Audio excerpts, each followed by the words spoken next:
Hello and welcome guys. Make yourselves comfortable and enjoy. This is Chapter 441. Stop, the old man said calmly with hands behind his back. The flaming snake that was rushing towards the old man stopped a few inches away from him. The fiery-looking man who attacked took a step back in horror. What the old man just showcased was an ability only those in the overlord plane could have. He tried to speak, but he didn't know what to say. The others in the group stared at the old man and the flaming snake which was floating docilely in front of him. The thing about people is that they tend to do desperate things when in difficult situations. Struggling is futile. You all should submit calmly, and your deaths will be peaceful. The old man stroked the flaming snake. With a simple wave of his hand, the snake turned around, the fire intensifying as it charged towards the fiery man who created it. The speed and power of the attack were more than 5 times stronger than when the fiery-looking man used it to attack. It was almost like it wasn't the same attack.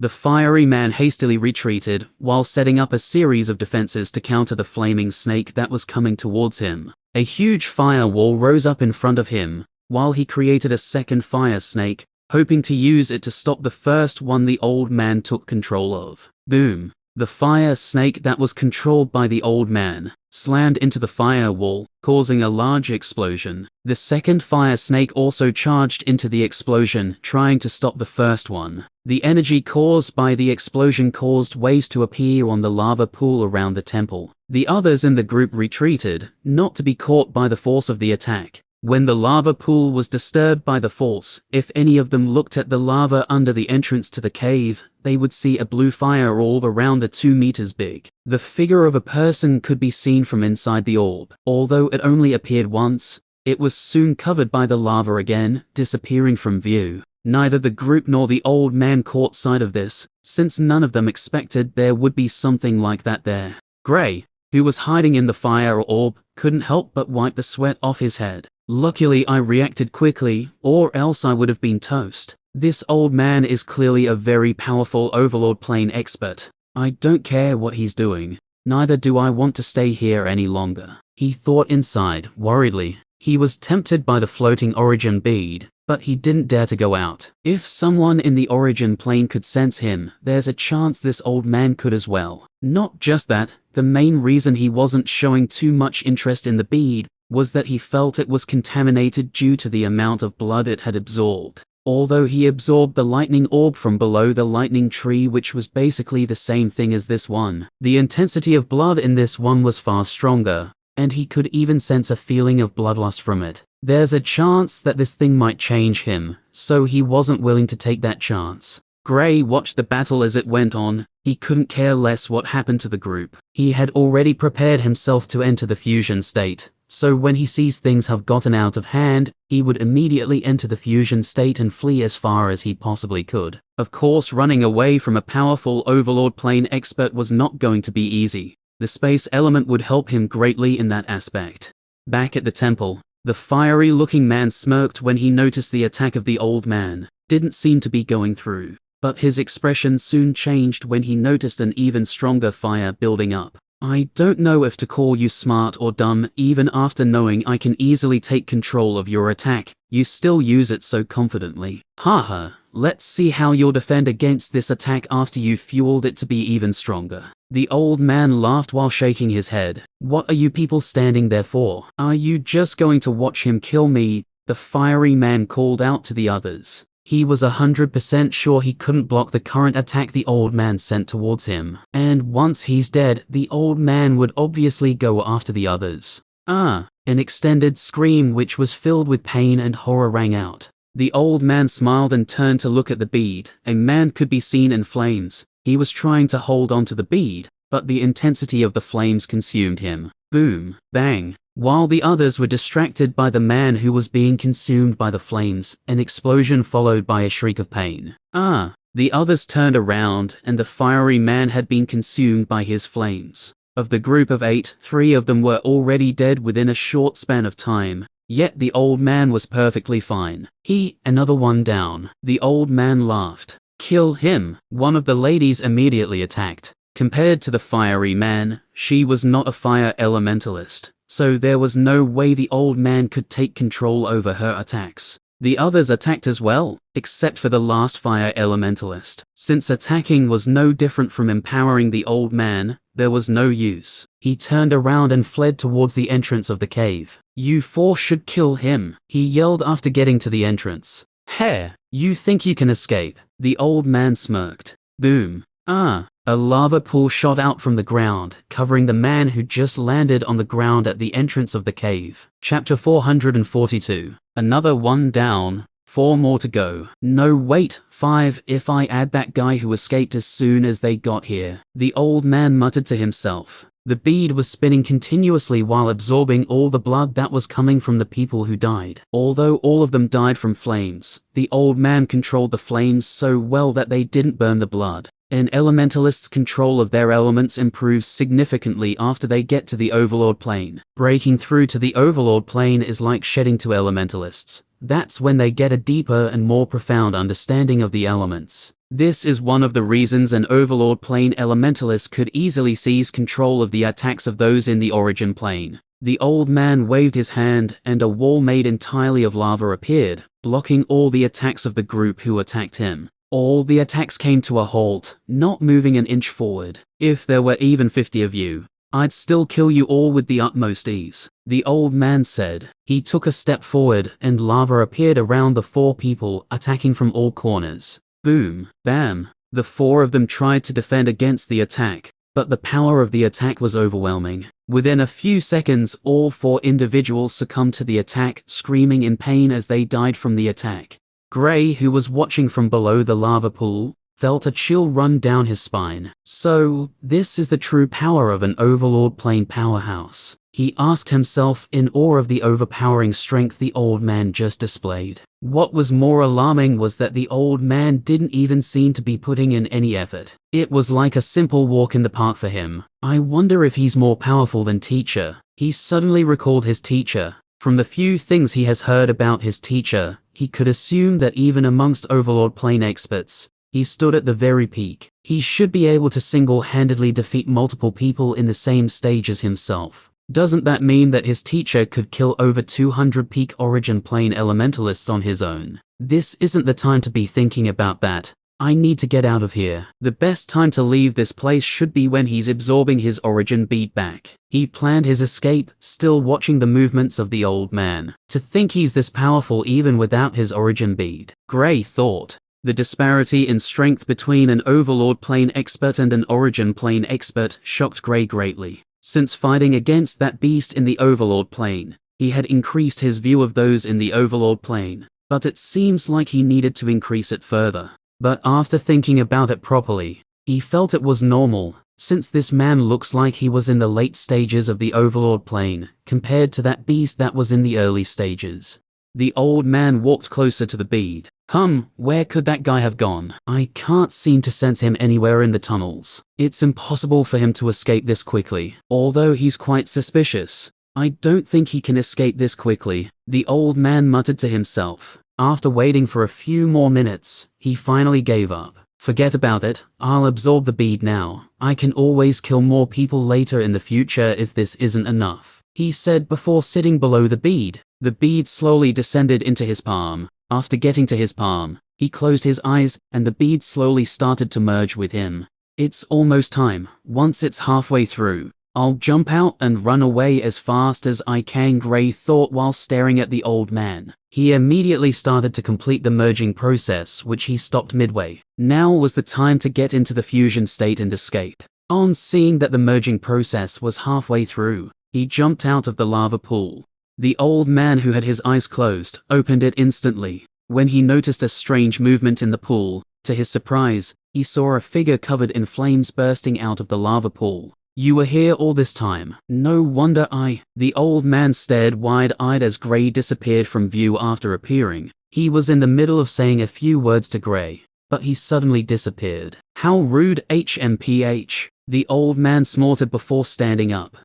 This will be a challenge since I'm still in the process of merging with the bead. This person is smart, but it wouldn't be that easy to escape from this place, the old man thought before sitting down again. Is he on the overlord plane? He asked himself. He soon shook his head. No, I can't sense the aura of an overlord from him. But how can he fly then? Is it a special technique that gives him the ability of flight? The old man asked again. The more he thought about Gray, the more interest he seemed to have towards him. It was rare to see an origin plane elementalist who can fly. Although there are some techniques that help with that, they are very rare, and only wind elementalists get that privilege. But that speed, it's not something someone in the origin plane should have. He thought about how quickly Gray disappeared from the spot.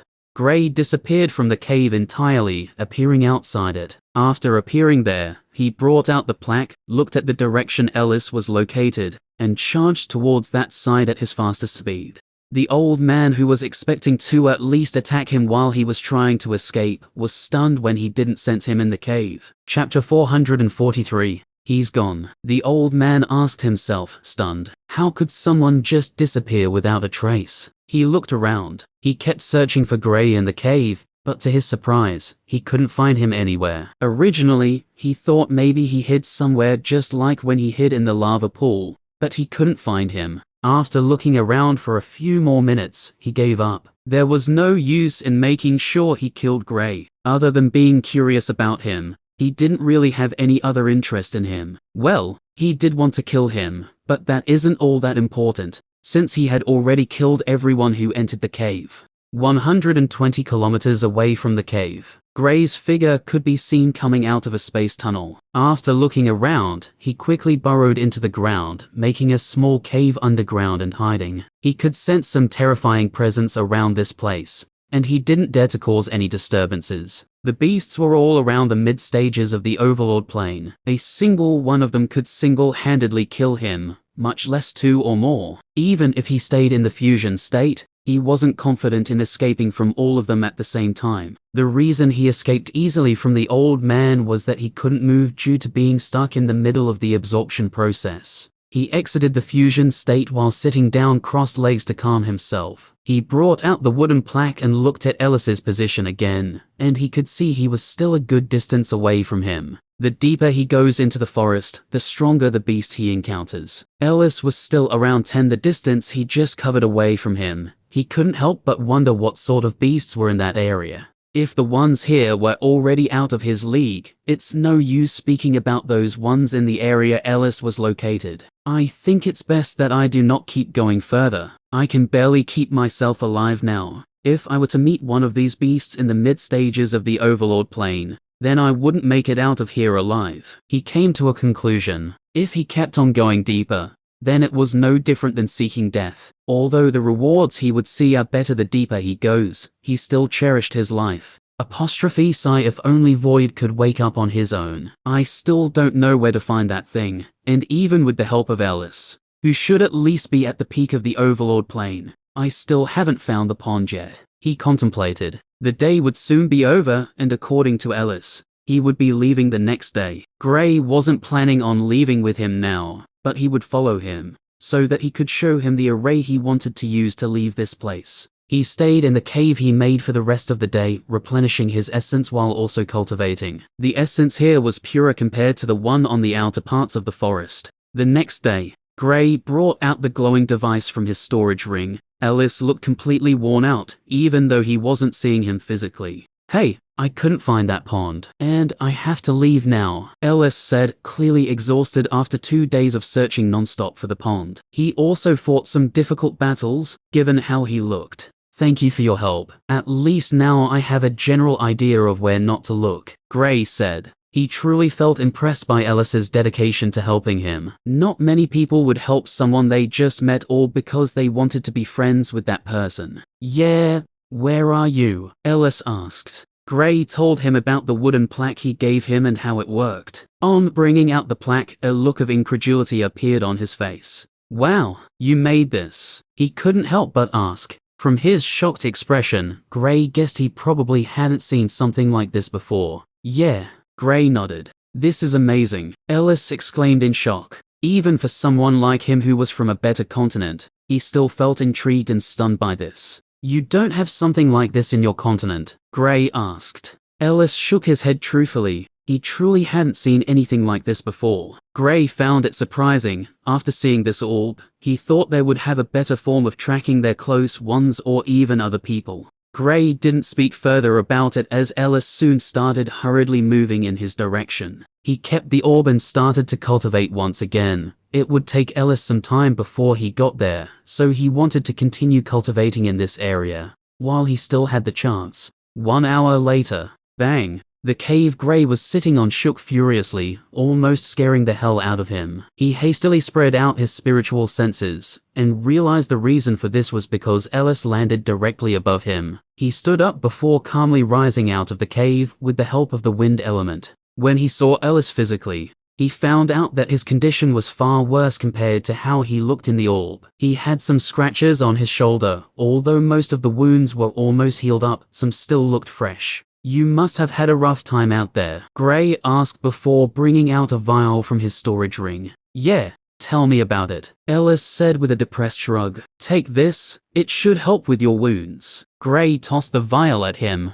"My injuries can't be healed, BO, this should do." Ellis, who was about to reject the vial, changed his mind as soon as he sensed the content of the vial. Chapter 444. Phew, this thing is amazing. I never thought I'd find it here. Ellis took a deep breath before breathing out in pleasure. "Thanks for this, it's really very useful," Ellis said before giving Gray what was left in the vial. Gray took the vial back, and looking at it, more than half of the healing tonic was left in the vial. "Wait, that's enough?" he asked with a weird face. "Of course. As much as a small drop should be enough to heal most injuries. If not because my injuries were affected by the elements of the beasts, I wouldn't dare to use that much," Ellis replied. After speaking out, he realized Gray had a weird expression on his face, and he couldn't help but feel his heart sink. "You used the entire bottle?" he asked with a small voice. His feminine voice made the situation funny due to how serious his expression was.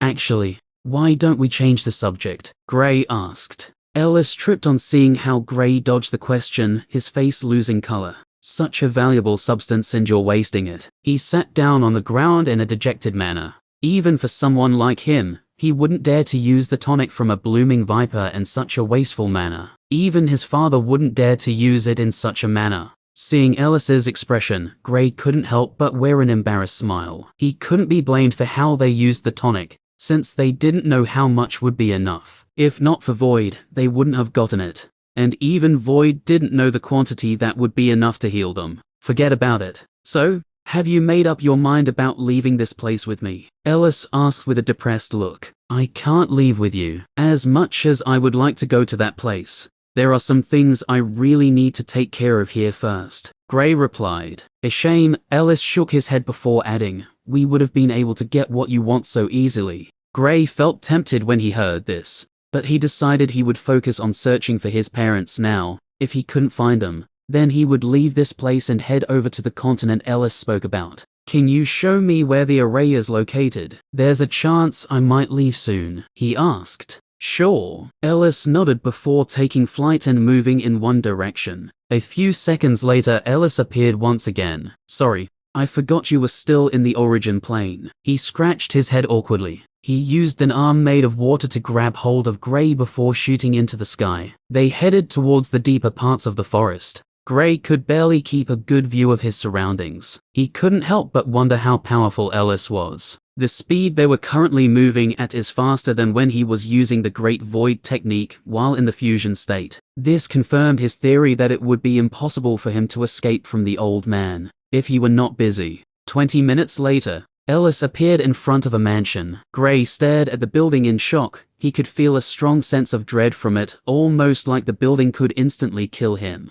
"There's an array here that will instantly attack beasts. Of course, it's a different thing if the beast is with a person. There are naturally powerful beasts that can't be bothered with the array if they really want to step in here. Fortunately, there are no treasures in the building, so there's no use for them to step inside the building," Ellis explained. "How did you know this if you only found out about it?" Gray asked suspiciously. "Oh, it was written somewhere in the building. Also, the array is so profound even for me. Please, no matter what you do, don't try to study it," Ellis warned. He had seen how Gray acts whenever he comes in contact with a new array. so he quickly warned before it was too late. Gray suddenly froze when he heard this. The truth was, he had already spread out his spiritual senses, trying to decipher the array. He quickly withdrew his spiritual senses before asking, "Do I look like someone who's that careless? In other things? No, but in arrays you have no clue about." Yes you do," Ellis replied with a straight face.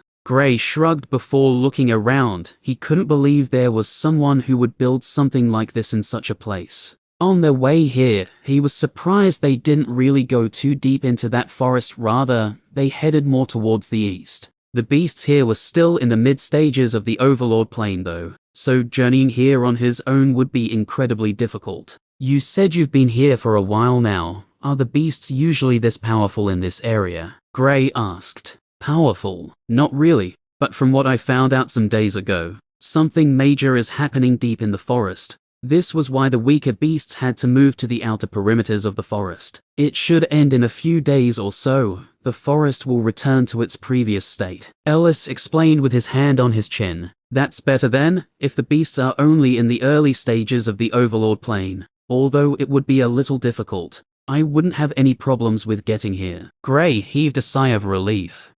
Okay, here's a map. I marked all the areas I've traveled searching for that pond. I also marked areas where some slightly powerful beasts are located. Of course, they can kill you with a blink of their eyes. So no matter what you do not head in that direction. Ellis passed a map to Gray, while telling him about all the places he marked. Chapter 445. Gray took the map from Ellis while studying it properly. Just as Ellis was about to continue speaking, he paused for a second and looked at the sky. Who's that, and why is this person following Gray? He thought to himself. He could sense that someone has been following him since he met Gray. He initially didn't think much about it, but now that he was about to leave and Gray wouldn't have anyone to protect him, it would be better to take care of the problem now. "Hey, can you give me a minute? I want to go take care of a small problem," Ellis said. Gray nodded. He didn't ask what the problem was. After all, if Ellis wanted to tell him, he would. Ellis smiled before disappearing. Boom. An explosion rang out in the sky that drew Gray's attention. He couldn't help but wonder what this problem was. The possibility that this was the problem Ellis was speaking about was very high, since the explosion occurred immediately after Ellis disappeared. Could it be that the old man was secretly following me? Gray thought, a little frightened by the thought. He stood no chance against the old man, so it was understandable why he felt apprehensive towards him. Encountering the old man showed him how weak he still was.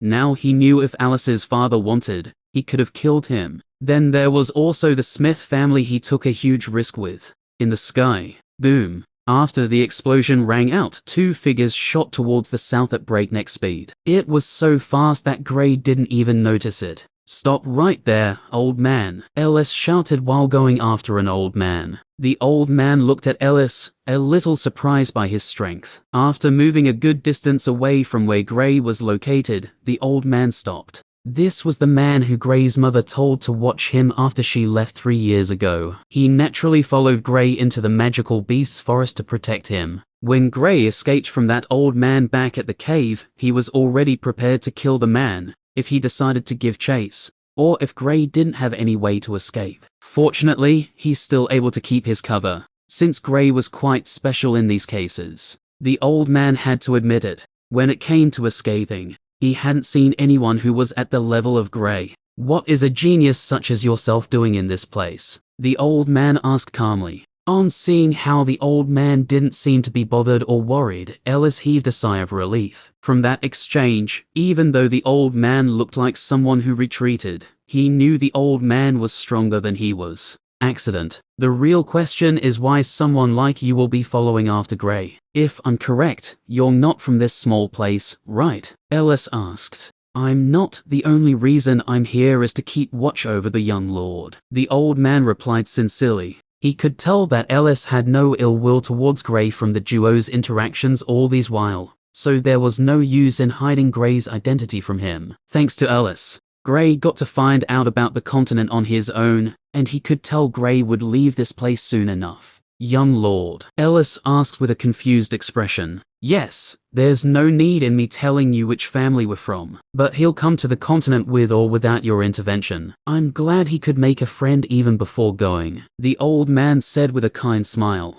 Even though he doesn't communicate with Gray, he was quite doting towards him. He had been with him for 3 years now, and given his relationship with his parents, it was normal for him to be doting towards Gray. The only thing he found unfortunate was that he couldn't speak with Gray much. Although, during Gray's travels, he would encounter him as a weak old man who would speak with him whenever they met. He would always change his disguise, so Gray hadn't been able to figure out he has encountered the same old man multiple times now. Haha, such a coincidence. I knew such a genius couldn't be born from such a small place. Ellis laughed out. As much as I'd like to agree with your statement, unfortunately, I can't. If you've encountered his friends here, then you'd know that there are some exceptional geniuses here. If they were to grow in the middle continent, then they would be at the top amongst others their age, the old man said. He had seen Gray's friends and what they could do, and he felt impressed by them. There was also that young lady he killed back at the capital who wanted to assassinate Gray.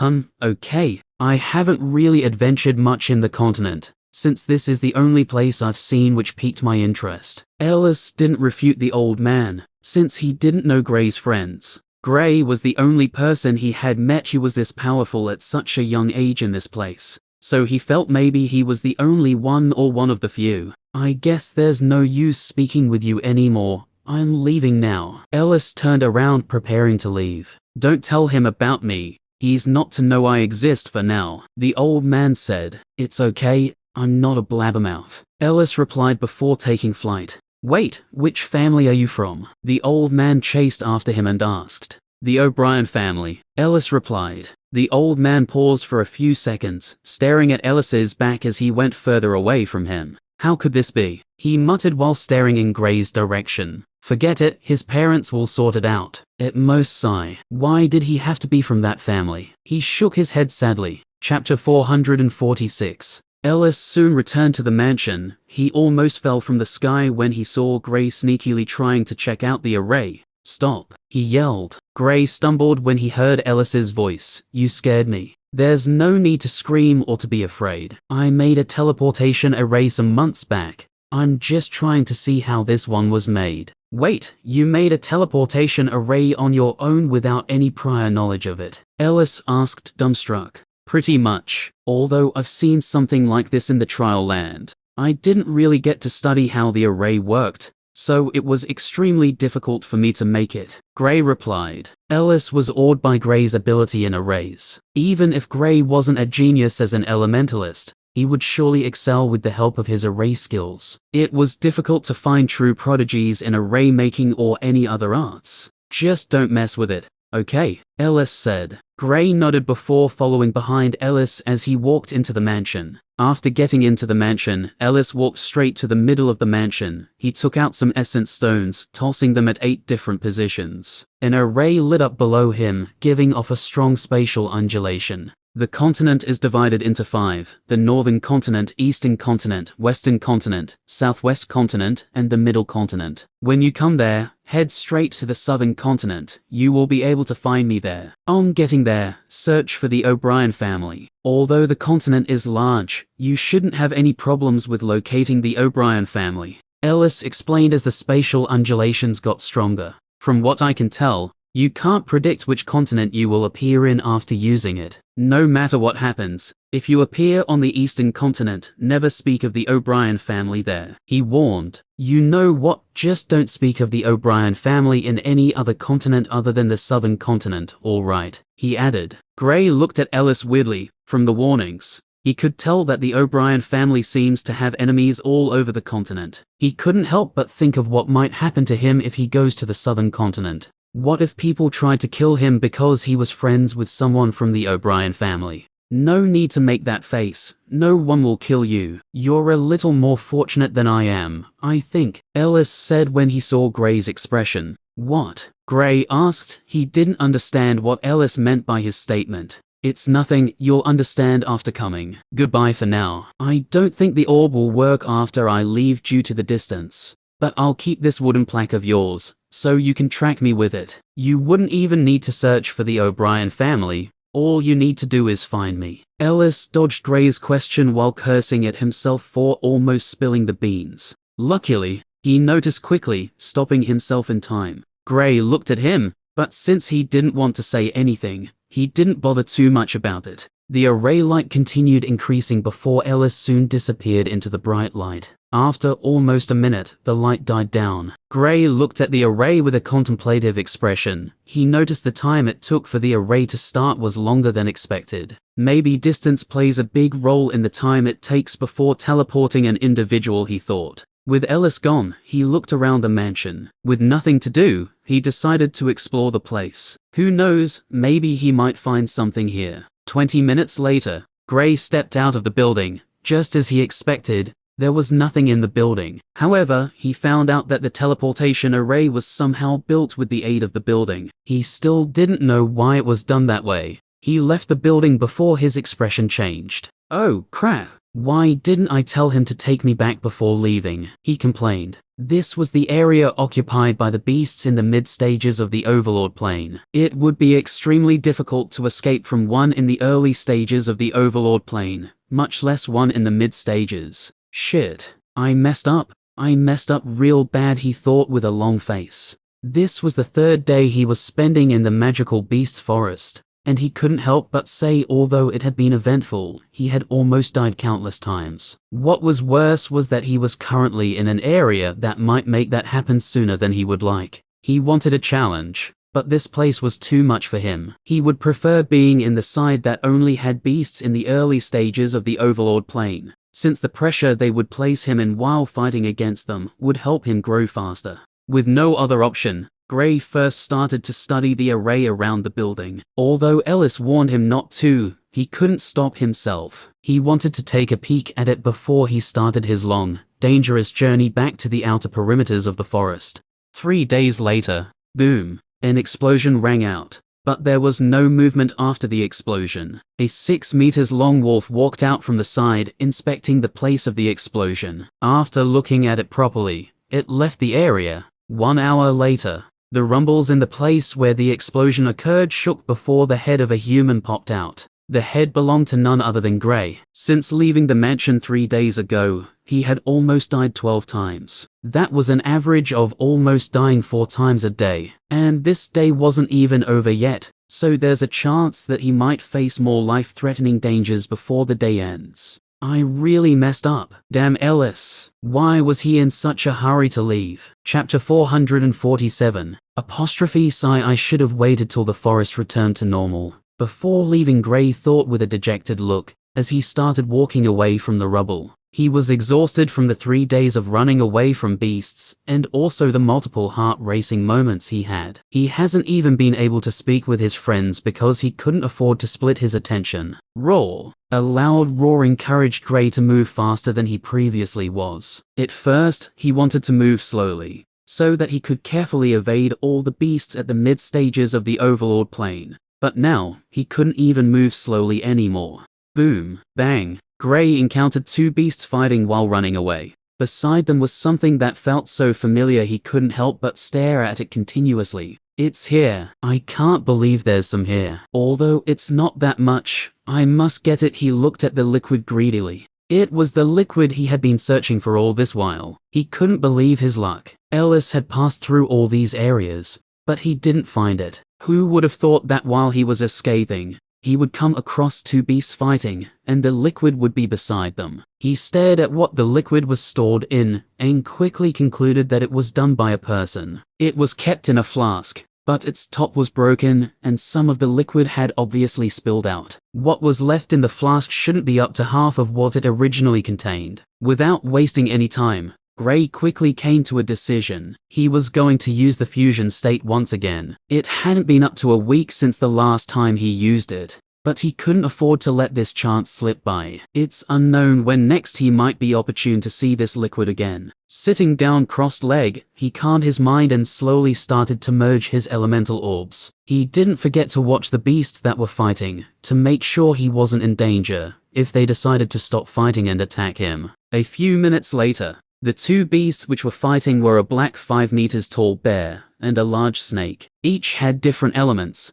The bear had the earth element while the snake had the water element. As the battle was going on, Gray realized that the snake was slowly gaining the upper hand, and the body of the bear was slowly being inflicted with different wounds. The snake had tried constricting the bear on multiple occasions, but the brute strength of the bear made it impossible for it to do so. Gray, who just finished merging his elemental orbs, took out a weapon he rarely used since acquiring it. The multi-elemental blade he obtained in the trial land. Due to being in the fusion state, he could use it to attack at least a few times, before being sucked dry of his essence. Of course, he didn't plan on doing that. He only wanted to wound the snake, giving the bear the chance to focus on killing it, while he escapes with the liquid. It was a win-win scenario for the duo, since the bear would escape with its life, while he would run away with the liquid. Phew. He breathed out heavily, while taking a fighting stance with the sword held with both hands. Roar. The bear roared in pain after the snake bit it on its neck. It was struggling to push the snake away, but the snake had smartly used its huge body to tie the hands, leaving the bear almost defenseless. Even if the bear could still attack with the earth element, it would be difficult for it to escape from the snake. Despair covered its face as it knew its end was near. The snake slowly started to constrict the upper body of the bear, gradually squeezing the life out of it. Just when the bear had lost all hope, it saw a small figure flashing towards them with a black sword that seemed to be in flames, but the flames were black. The figure was none other than Gray, who had decided to jump to the rescue at the perfect time. His blade was fully covered with the darkness element, and the sword enhanced it, causing the black flames that were surrounding the sword. Slash! The blade cleanly cut into the body of the snake, which was at the mid-stages of the overlord plane. It stopped after going through 1/3 of the body of the snake. His attack was accurate, cutting the snake close to its head. One has to know that even an attack from someone in the mid-stages of the overlord plane will find it difficult to hurt the snake, much less injuring it. Yet, Gray, who even with the help of the fusion state isn't as powerful as someone in the mid-stages of the overlord plane, managed to do just that. Wow, this sword is amazing, Gray exclaimed unconsciously when he saw the damage it did. The reason he used the darkness element for the attack was so that he would be able to do some damage to the snake. He never expected the damage would be this big. Screech. The snake let go of the bear, screeching in pain while wiggling its body. The bear uses the opportunity to break loose from the snake's hold, using its claws to slap it away from its body. As soon as the bear got an opening, it launched at the snake again, not bothering with the human who helped it. Gray was more than happy with its response, and hastily flew towards the flask. After grabbing hold of it, he was shocked to find that a human body was covered under the flask. He didn't even bother to dig it and find out who this person was or what else the person had. Thank you for finding this liquid. He bowed and blinked. He couldn't stay there for long, in case the bear decides to leave the snake and focus its attention on him. Chapter 448.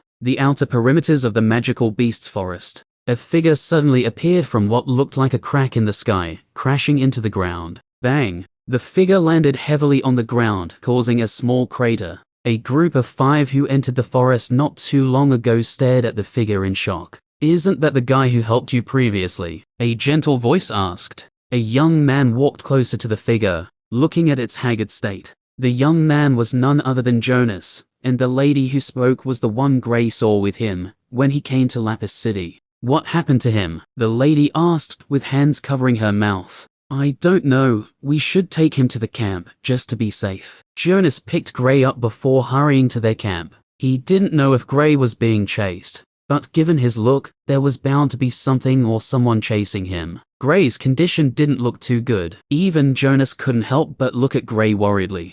They soon got to their camp. Where they camped was under a big tree, but since the beasts in this area weren't too powerful, they didn't have much to worry about. Jonas placed Gray on the ground while bringing out the healing tonic they had with them. He fed it to Gray before moving out of the camp. We'll have to stay here until he wakes up, Jonas said. Who is he? One of the 3 young men in the group asked. He's GR. He's a friend of mine who helped me some time back. I'm only repaying a favor. Jonas cut the young lady short before giving her a look of warning. Due to the bad relationship between the Lunar and the Starlight Academy, some of the students from the Starlight Academy wouldn't think twice before killing a defenseless student from the Lunar Academy. Even though the management of the Lunar Academy has been changed, the feelings between the students of both academies was still the same. Of the three young men here, only one of them might consider not killing Gray. It was the one whom he wanted to save with the tonic Gray helped him to protect from that group back at the gate of Lapis City. The other two would kill Gray the moment they find out who he is. You don't have many friends, one of the men said suspiciously. I don't see where it was written that before I make any friends, I should bring them to you for inspection, Jonas said coldly. That's not what I mean. The young man quickly stopped the argument. Jonas was stronger than him, and even with the help of the other guy, they still didn't stand a chance against him. This was the reason why he was the one tasked with leading the group in the first place. It was said even the Crown Prince had taken notice of Jonas's abilities, and it was rumored that he would be an important part of his team in the future. They couldn't afford to offend someone with such a future.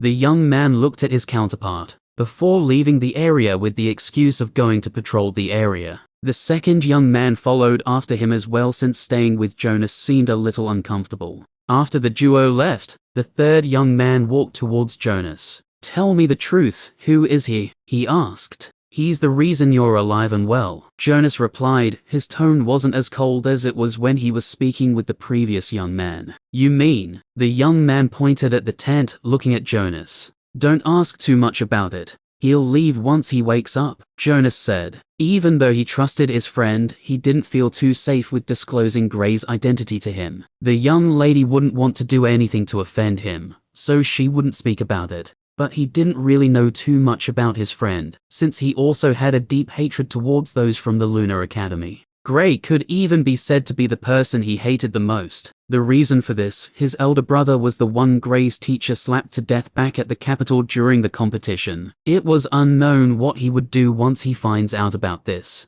The young lady sensibly shut her mouth, not speaking about Gray or where he came from. The next morning, Gray opened his eyes, looking at his strange surroundings. He hastily tried to stand up, while also getting into a defensive position. Unfortunately, he was unable to do so because of the pain that ran across his entire body as he tried to do so. Damn it. I not only stayed in the fusion state for too long, but I also forced myself to continue escaping through the spatial tunnel. That stupid bear, even with my help, had almost killed me. He gritted his teeth angrily as he thought. Just when he was about to successfully blink away from the place, the bear sneak attacked him, disrupting the spatial tunnel. Had he not been in the fusion state, he would have lost control of the tunnel and would probably have died from it. He couldn't help but hate the bear the more he thought about it. You're awake? A gentle voice asked. Gray looked towards the entrance of the tent, and a young lady could be seen looking at him. Oh, it's you. Wait, how did I come here? Gray couldn't help but ask.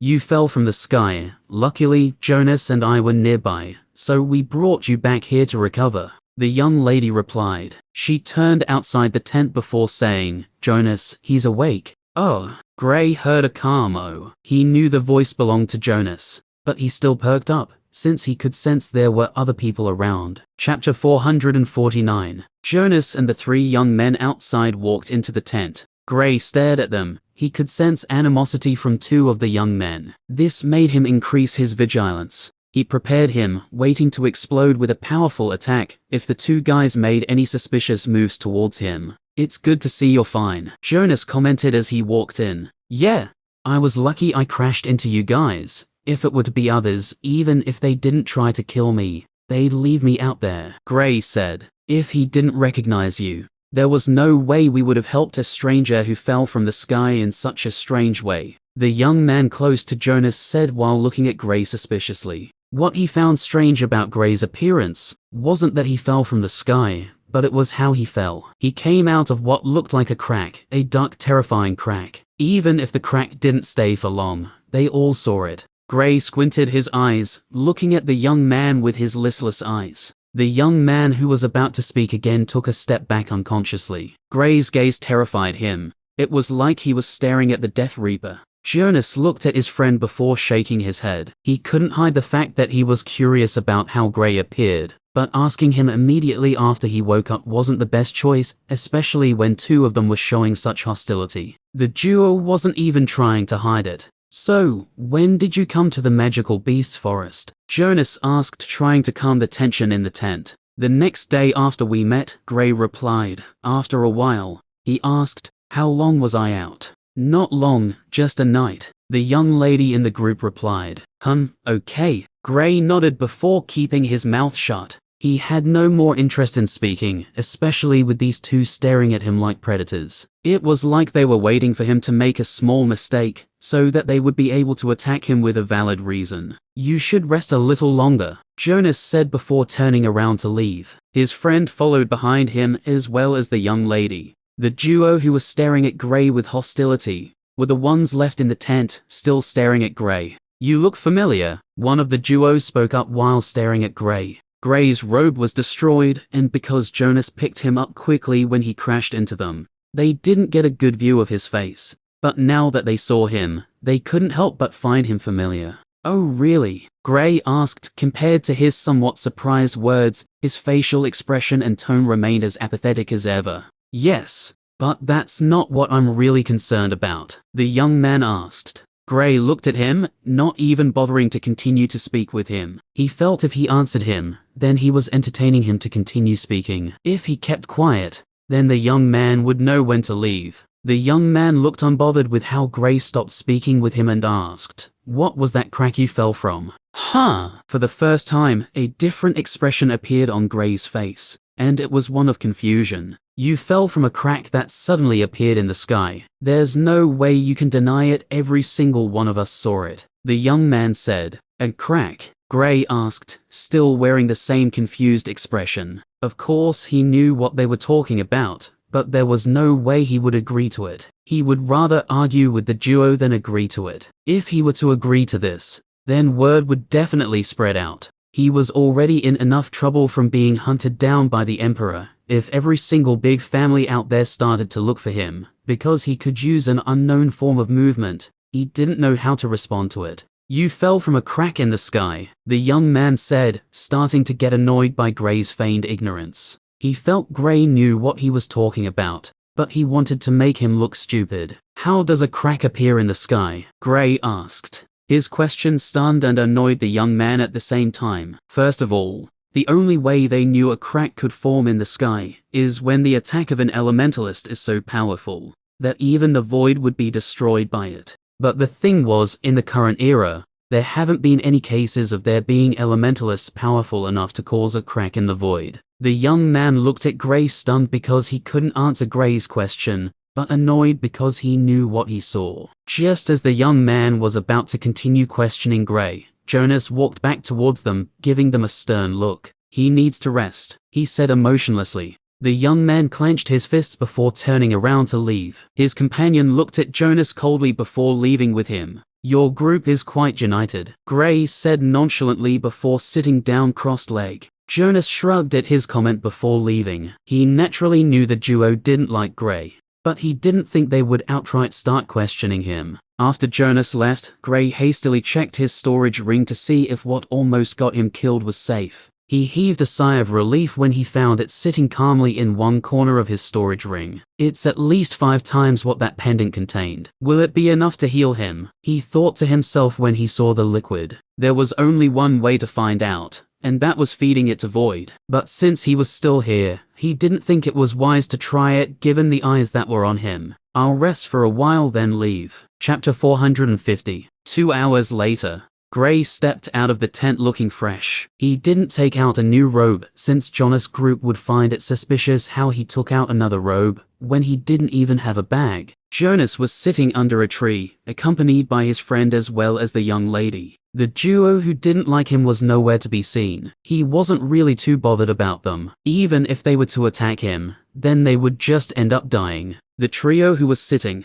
turned to look at him as he walked towards them. "Looks like you're fine now," the young lady said. "Yeah, almost as good as new." Gray nodded before taking a seat close to them. Jonas looked at Gray, stunned. He knew how Gray's condition was since he was the one who carried him back to the tent, yet with just a night's rest, he was fine. His recovery speed is insane. Could this be a product of some rare treasure? He asked himself while looking at Gray. "Gray, who sensed an intense gaze, couldn't help but look in the direction of the gaze. He made eye contact with Jonas, who was still staring at him intensely. Is anything wrong? He asked. Jonas snapped out of his dazed look with a shake of his head. No, I just recalled something, he replied. Gray nodded before standing up. I'll be leaving now. I have things to attend to. Thank you for your help. It's nothing. I'm only repaying a favor from the Lady Time, Jonas replied. Gray nodded and left. He didn't stay there for long. He was in a hurry to check if Void would wake up after taking the liquid, so he didn't have time to spare on other things. A few minutes after Gray left, the duo who weren't in the group hurried back. Where's he? One of them asked. Gone. Is anything the matter? Jonas asked when he saw the expressions of the duo. Yes, you betrayer. You were helping someone from the Lunar Academy, and to think it's a person whom we all hate. The young man pointed at Jonas while yelling angrily. First of all, not everyone hates him. Secondly, the next time you point your hands in my face again, you will lose it. Jonas replied coldly, not bothering to hide Gray's identity. Since the duo already recognized him, what was the use of trying to hide it? Besides, Gray was already gone. If the duo was stupid enough to go after him, then they are only seeking death, since Gray would kill them without even thinking twice. Wait, what are they saying? Who is he? The young man with Jonas asked. Do you remember the guy who caused the death of your elder brother? One of the other two young men asked. I didn't get to see him since I didn't attend the competition, the young man replied. Well, that guy was the one. When I saw him the first time, I knew he was familiar, but I couldn't think of where I saw him, and with Jonas shielding him, I didn't pry any further. But after we left, I thought about it properly, and I recalled where I saw him, the young man explained. The young man who was with Jonas and the young lady turned to look at Jonas with an enraged look. Did you know about this? He asked angrily. Yes, but as I said, I was repaying a favor. Jonas replied casually. A favor? He was the one who made that man kill my brother, the young man yelled. And he's the one who made sure you got the tonic that healed you. It's best you do not offend him, Jonas said. Bullshit. Come, he went this way. The young man yelled at Jonas before charging towards the direction Gray went. The duo glared at Jonas before following after the young man. Jonas shook his head, not even moving an inch. The young lady looked at Jonas. Aren't you going to stop them? They chose this. If they survive, they'll learn a much needed lesson, Jonas replied. And if they don't? The young lady asked. Sigh. So be it. Jonas looked at the sky. It was as if he was mourning the death of his friend. If his friend couldn't let the person who saved his life go because of his anger, then it was his choice. Even though he accepted him as a friend, he wouldn't support such foolish actions. He clearly told him of how even he couldn't bring the tonic, since people wanted to forcibly collect it. Yet the person who fought against that group and won, he wanted to fight against such a person. The young lady knew just how powerful Gray was, so she couldn't help but feel fearful for the outcome of the battle. Hopefully, they don't find him, she said while looking in their direction. A few kilometers away from where Jonas's camp was located, Gray didn't leave the forest, since he wanted to quickly feed the liquid to Void. He hurriedly found a cave, then went in, shutting the entrance to the cave with an earth wall. He didn't even set up an array. After going in, he carefully brought Void out of his storage ring. He also brought out the liquid. Slowly parting Void's mouth, he poured what was left in the flask inside his mouth. A soothing aura spread out from the liquid, calmly Gray's head. His eyes were filled with hope as he emptied the flask completely. I hope it works this time, he muttered. He waited patiently, hoping to see a reaction from Void. Boom. The earth wall he used to cover the entrance of the cave exploded. He saw 3 silhouettes charging straight into the cave. There he is. Kill him, the young man who was with Jonas yelled when they entered the cave. Gray, who was still waiting for a reaction from Void, looked at the trio with infuriated eyes. Chapter 451. Gray created a small hole on the ground, promptly hiding Void, so the group wouldn't see him. What's the meaning of this? He asked with a cold voice while releasing an icy aura. You're that guy from the Lunar Academy, aren't you? The young man who was Jonas's friend pointed at him. What does that have to do with you people disturbing my peace? Gray asked. Even when speaking with the trio, his current focus was on the condition of Void. He was checking to see if there were any reactions from him, but there has been none. You're the reason my brother is dead, the young man said angrily. Who is your brother? Gray asked, confused. He didn't recall killing anyone from the Starlight Academy. Seeing Gray's reaction, the young man was more annoyed. Without even speaking any further, he attacked immediately. Whoosh! Multiple wind blades shot towards Gray's location. With a simple flick of his hand, an earth wall rose in front of him, blocking all the wind blades. Boom. I still don't understand why you people are attacking me. Are you dumb or something? Gray asked after successfully blocking the attack. He still couldn't understand why people would chase after someone just because he was from the Lunar Academy. At least he could somewhat understand why the young man who attacked him wanted to kill him, since he seems to be driven by revenge. But the other two hated him right from the get-go. Going to the Lunar Academy is the dumbest decision you've ever made. One of the other two young men replied. Gray shook his head on hearing the reasoning of the young man. Just because he went to the Lunar Academy automatically made him their enemy. What sort of reasoning was that? Stop speaking to him, kill him now that he hasn't completely recovered. According to Jonas, he's weaker than this guy. You should be aware of how powerful Jonas is. Jonas's friend turned to the other and said. The other two looked at Gray. They never thought he would grow this powerful after not seeing him for such a short time. But Jonas was an example of how quickly the special training made those who participated in it grow. Thinking about it, they felt jealous of him. Since Jonas returned from the special training, his status in the academy soared, quickly rising above theirs. They both exploded out with attacks of their own, attacking Gray with the young man. Gray scoffed before setting up an earth wall to block their attacks. Of the three of them, the duo who disliked Gray from the start was still in the 6th stage of the origin plane, while the young man who was friends with Jonas was in the 7th stage. Gray could easily kill all of them even when he was at the weakest, much less when he was already almost perfectly fine. Boom.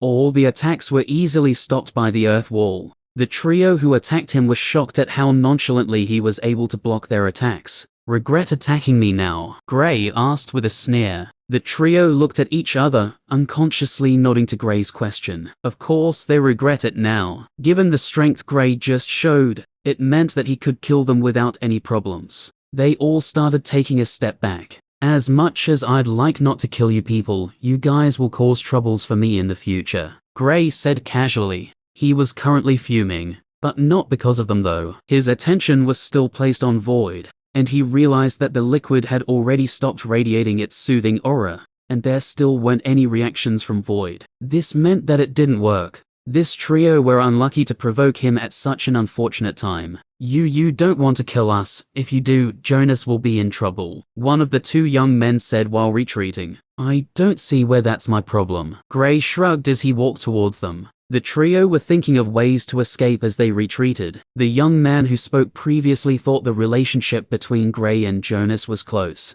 Hence he tried using Jonas to threaten him. The young man who was Jonas's friend was the first to try to escape, charging straight through the entrance of the cave. He was the fastest among the group since he was a wind elementalist. The other two were a water and earth elementalist respectively. Gray smirked. You think you can leave after trying to kill me? He spread out his hand, closing it. Two earth walls popped out from the side of the entrance to the cave, shutting the trio inside with him. The wind elementalist was just about to get to the entrance when the wall appeared. He was forced to stop moving, despair appearing on his face. Since you miss your brother so much and want to take revenge for him, why don't you join him? Gray's voice echoed on the side of the wind elementalist's ear. The wind elementalist stood in the same position, terror-stricken. It didn't even take up to a second before Gray noiselessly appeared behind him. Please don't kill me. I don't want to die yet. The wind elementalist started begging. Whoever wants to kill should also be prepared to be killed, Gray said casually.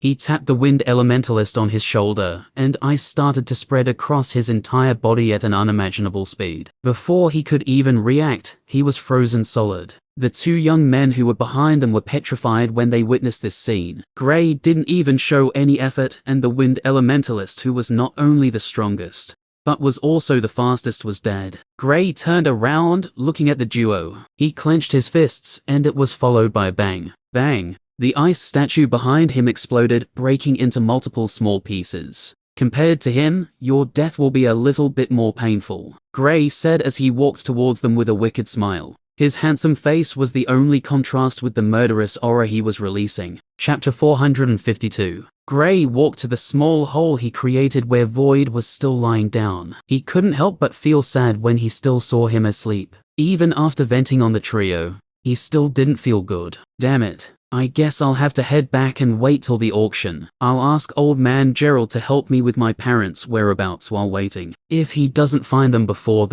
then I guess I'll be leaving this continent. Gray immediately came to a decision. The more Void stayed in this condition, the more he was annoyed with himself. If Void were to be alright, then he would have already left this continent by now. Even he knew the chances of his parents being in the Azure continent was slim. He just wanted to use the time he was waiting for the auction to see if there would be any hope in finding them here. After coming to a decision, he quickly picked Void up, leaving the cave. His current destination was Lapis City. He wanted to cultivate there while waiting. His interest in the magical beast forest was dead. If he were to continue staying here, he was sure he would use the array sooner than he expected. The cave returned to its previous calm before Gray came in. Other than some ashes, as well as bits of ice on the ground, one wouldn't know a battle occurred here not too long ago. Some minutes after Gray left, two silhouettes appeared at the entrance of the cave. It was none other than Jonas and the young lady who was with him. We were too late, the young lady said with hands covering her mouth. Sire, I knew this would be the outcome. Jonas shook his head. He didn't feel sad for his friend's death or angry at Gray for killing him. The short time he spent with Gray in the trial land showed him a little bit of Gray's personality. So he knew as long as these people tried to kill him, he definitely won't hold back. Come on, I think it's time to leave this place. He turned around. Since the people he was supposed to train in the forest were dead, there was no use in him staying here any further. Besides, he had heard of the current unrest in the magical beast forest. He didn't know what was the cause, neither did he care. The young lady looked at the bits of ice and ashes with a sad look on her face, but she followed after Jonas. The journey to the magical beast's forest hasn't been particularly good for her, so she wanted nothing more than to leave right now. 2 weeks later, Lapis City. Gray was still cooked up in his room in a tavern. There was little over 3 days before the auction, and he still hadn't heard of there being any treasures like what he wanted being submitted for the auction. He was sitting on the floor cultivating when he suddenly felt some sort of vibration coming from his storage ring. He opened his eyes, staring at the ring. He brought out the wooden plaque old man Gerald gave to him. Sending his spiritual senses inside, he heard the voice of old man Gerald. "Gray, my boy, how are you doing?" Old man Gerald asked. "I'm fine, thanks. How are you?" Gray replied before asking, "I'm good. So, about the search for your parents. They're nowhere to be found. There haven't even been as much as a sighting of them in any other place in the continent, other than when they came to Red City. Since they left Red City, they disappeared into thin air. No one even saw them leaving." Old man Gerald reported their findings to Gray. "Oh, thank you for your help. I think they'll come when they feel it's time to see me again," Gray said. Old man Gerald has been so helpful, even Gray didn't think he would help him this freely. If only he knew old man Gerald was doing all these to make sure he stayed wherever he was, and not accidentally venture to Frost City while searching for his parents. "It's okay. Also, there has been no word of anyone submitting what you want for the auction. We will have to wait till the day of the auction to confirm. Anyway, I'll advise you to go to the auction," old man Gerald said. "I plan on going as well," Gray said. They spoke a little longer before Gray went back to cultivating. With his parents not being found anywhere, he decided it was best to leave the continent and head out to search for them. But what was bothering him was where he was going to start his search. He doesn't know where his parents were from, nor where they would be. Then, there's also the possibility that his parents were hiding somewhere in the Azure continent. There are a lot of families like that who will hide in remote places, and unless they want to be found, no one would be able to find them. Well, except accidentally stumbling into where the family hid. Although he didn't want to admit it, the real reason he was leaving the continent was so that he could find a way to quickly heal Void, and also his curiosity towards the continent Ellis spoke of. If the youths were just as powerful as Ellis, then he had a lot of catching up to do. If he were there, he would see more motivation to try to improve faster. Here, he was already close to the very peak, hence cultivating wasn't as interesting as it used to be when he was still in the arcane plane. He had already left most of the people in his generation behind in terms of strength. He needed a new challenge. 3 days later, the day he had been waiting for finally came. It was the day of the auction. Old man Gerald still hasn't told him of there being any item like what he wanted, so he wasn't hopeful in finding it here. Chapter 453. The auction was going to be held in the evening, and old man Gerald had sent someone to give Gray a special VIP invitation, which would entitle him to a special area in the auction. These areas are usually left for those powerhouses and people from big families who come to attend the auction. Later that night, Gray wore light blue long sleeves and trousers, while also putting on a mask that covered half of his face, before stepping out of the tavern. A carriage was already waiting for him outside. The insignia of the Lens organization was drawn boldly on the side of the carriage. Gray couldn't help but praise old man Gerald for his resourcefulness. Although he wasn't sure he would acquire anything from the auction, he would still like to see what would be on display. There might be something that might pique his interest. The Lens Organization building. This was the largest building in the whole of Lapis City. It had a large marketplace inside it, while there was a huge hall where the auction would take place. By the time Gray's carriage got to the building,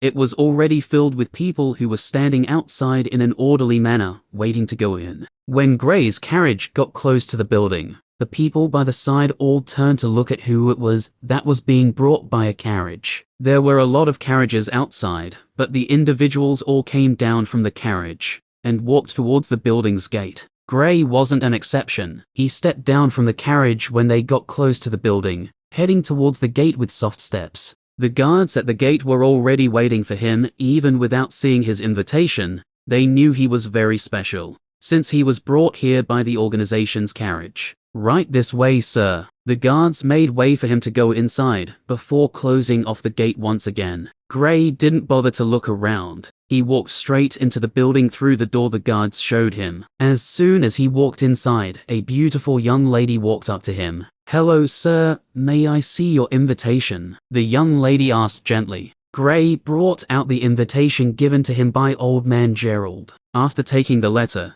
the young lady gasped when she saw Gray's viewing room in the hall was one of the best ones around. From the small part of Gray's face that was visible, she could tell that he was very young. He must be from one of the big families, she thought. She didn't brood over it for long as she returned the letter to Gray before saying, "Right this way, sir." Gray nodded and followed behind her. After a few minutes of walking, Gray got to the room he was assigned. At the top of the room's door, 6 was boldly written on it. The young lady opened the door for Gray, who stepped in immediately. "If you need anything, tug on that blue rope and I'll come over. If you want to make a bid for any item, tug on the red rope," the young lady said. "Okay," Gray said before walking towards the window, which was covered by a thick glass. He looked through the window and realized there were rooms just like this one around the hall. Each room was protected by an array that would keep the spiritual senses of others out. He tried looking past the other windows, but he realized there was no way to see what was in the room. "It's good this way," he thought to himself. He walked back to the chair close to the window, before taking a seat. He raised his head curiously. Looking behind him, he realized the young lady still hadn't closed the door. "Anything?" he asked. No, I'll leave now, sir," the young lady said, flustered before closing the door hurriedly. Old," Gray muttered. Gray sat down quietly, while patiently waiting for the auction to start. People were still flocking into the hall. He guessed it would be completely filled up within the next half hour or so. Given the number of people he saw outside, he was confident that not all of them would be able to get into the hall. 1 hour later. "Ladies and gentlemen, welcome to this month's auction. Since there are a few new faces here, we'll state the rules once again," a deep voice said, attracting the attention of Gray, who had his eyes closed. He looked at the platform in the hall, and a sturdy man who was around 6'3" was standing there, giving a speech. The rules of the auction were very simple. First of all, whoever is making a bid should ensure they have the items they're offering. Secondly, one shouldn't use their status to intimidate others into not bidding for an item. There was still a few more rules, but Gray didn't really take them into account. "Now that you all is said, I'll introduce our host for the day," the burly man said after speaking out the rules. "The beautiful Miss Verla." the burly man said while showing the guests to his left. Gray followed the man's hand, and a beautiful young lady who wore a silver-fitted gown walked onto the platform. He heard from Klaus that the ladies who are always in charge of handling auctions are always beautiful. Even though this was his first time attending one, he couldn't refute Klaus' words. Hello everyone, it's my honor to be your host for today. Hopefully, we all get what we want by the end of the event. The young lady's soft and clear voice resonated in the entire hall. Given the size of the hall, Gray found it surprising that her soft voice could travel so far effortlessly. Gray squinted his eyes, looking at the young lady. There was something he found odd about her voice. He just couldn't figure it out now. There are a variety of items up for sale today. From how the auction was previously held, after 10 regular items, we will bring out one of the few good items we have today, the young lady said. The entire hall was quiet, waiting for her to continue. Seeing their attentiveness, the young lady nodded calmly before she continued. The first item on the list today is an old technique found in a cave deep in the magical beast forest. It's a fire element technique, and the starting price for it will be 350 mid-grade essence stones. For every bid made, the price must see an increase of 20 mid-grade essence stones. The young lady took out a shabby-looking scroll that had dust all over it. Gray didn't show any interest in it, looking away right after it was introduced. He wasn't interested in learning any techniques for now. 370 essence stones. A voice rang out right after the young lady finished speaking. 400. 420. The price of the technique quickly shot up to 500 essence stones, before it started slowing down. In the end, it was sold off for 640 mid-grade essence stones. After the first item was sold, the young lady brought out the next item, which was an elemental weapon. The elemental weapon sold for 1,200 mid-grade essence stones. The auction continued, but nothing had been able to draw Gray's interest. He couldn't help but feel bored. Throughout the time all these items were being brought out, none of the people in the special rooms had made an offer for any item. Gray guessed they were waiting for the ones which the young lady said were better than these ones. After over 30 minutes, the young lady was done selling off the first 10 items on the list. Now it was time to bring out one of the good items she spoke about. Alright, just like I said from the start, after the first 10 items, we will bring out one of the good items we have. The item we will be taking out now is something few people have seen, a Griffin's egg. The young lady said the last sentence slowly, making sure everyone heard it perfectly. What? A Griffin's egg? If the first item on their list is this valuable, it's unimaginable what the last item would be. Wow, the auction this time is truly amazing. Different people were voicing their thoughts about the item that was placed for the auction. Gray couldn't help but sit upright when he heard of the item. He had seen a griffin before and knew just how majestic they were. He couldn't believe someone would actually find something like that and be willing to sell it. Sigh, I already have Void. He'll oppress any other beast I decide to add to our group. He shook his head, rejecting the thought of bidding for the egg. Chapter 454. The starting price for the egg is 50,000 mid-grade essence stones. For every bid made, the price must see an increase of 2,000 mid-grade essence stones. Verla said before staring at the special rooms at the top. Begin. 60,000. Just like from the previous items, an offer was made immediately after Verla finished speaking. 65,000. 80,000. 90,000. 95,000. 100,000. The price of the egg continued increasing, and what was shocking was that none of the people in the special rooms had made any offers yet. Verla was all smiles on seeing how quickly the price of the egg was shooting up. Gray stared at the people who were sitting on the regular seats weirdly. They clearly know that items like these will be obtained by those in the special rooms. Yet, why were they bidding? 100 and 250,000. A deep, distorted voice interrupted the man who was about to make a bid. It was from one of the special rooms. Even their voices are hidden. Gray thought, surprised. This was his first time coming to an auction, so he found a lot of things going on to be strange.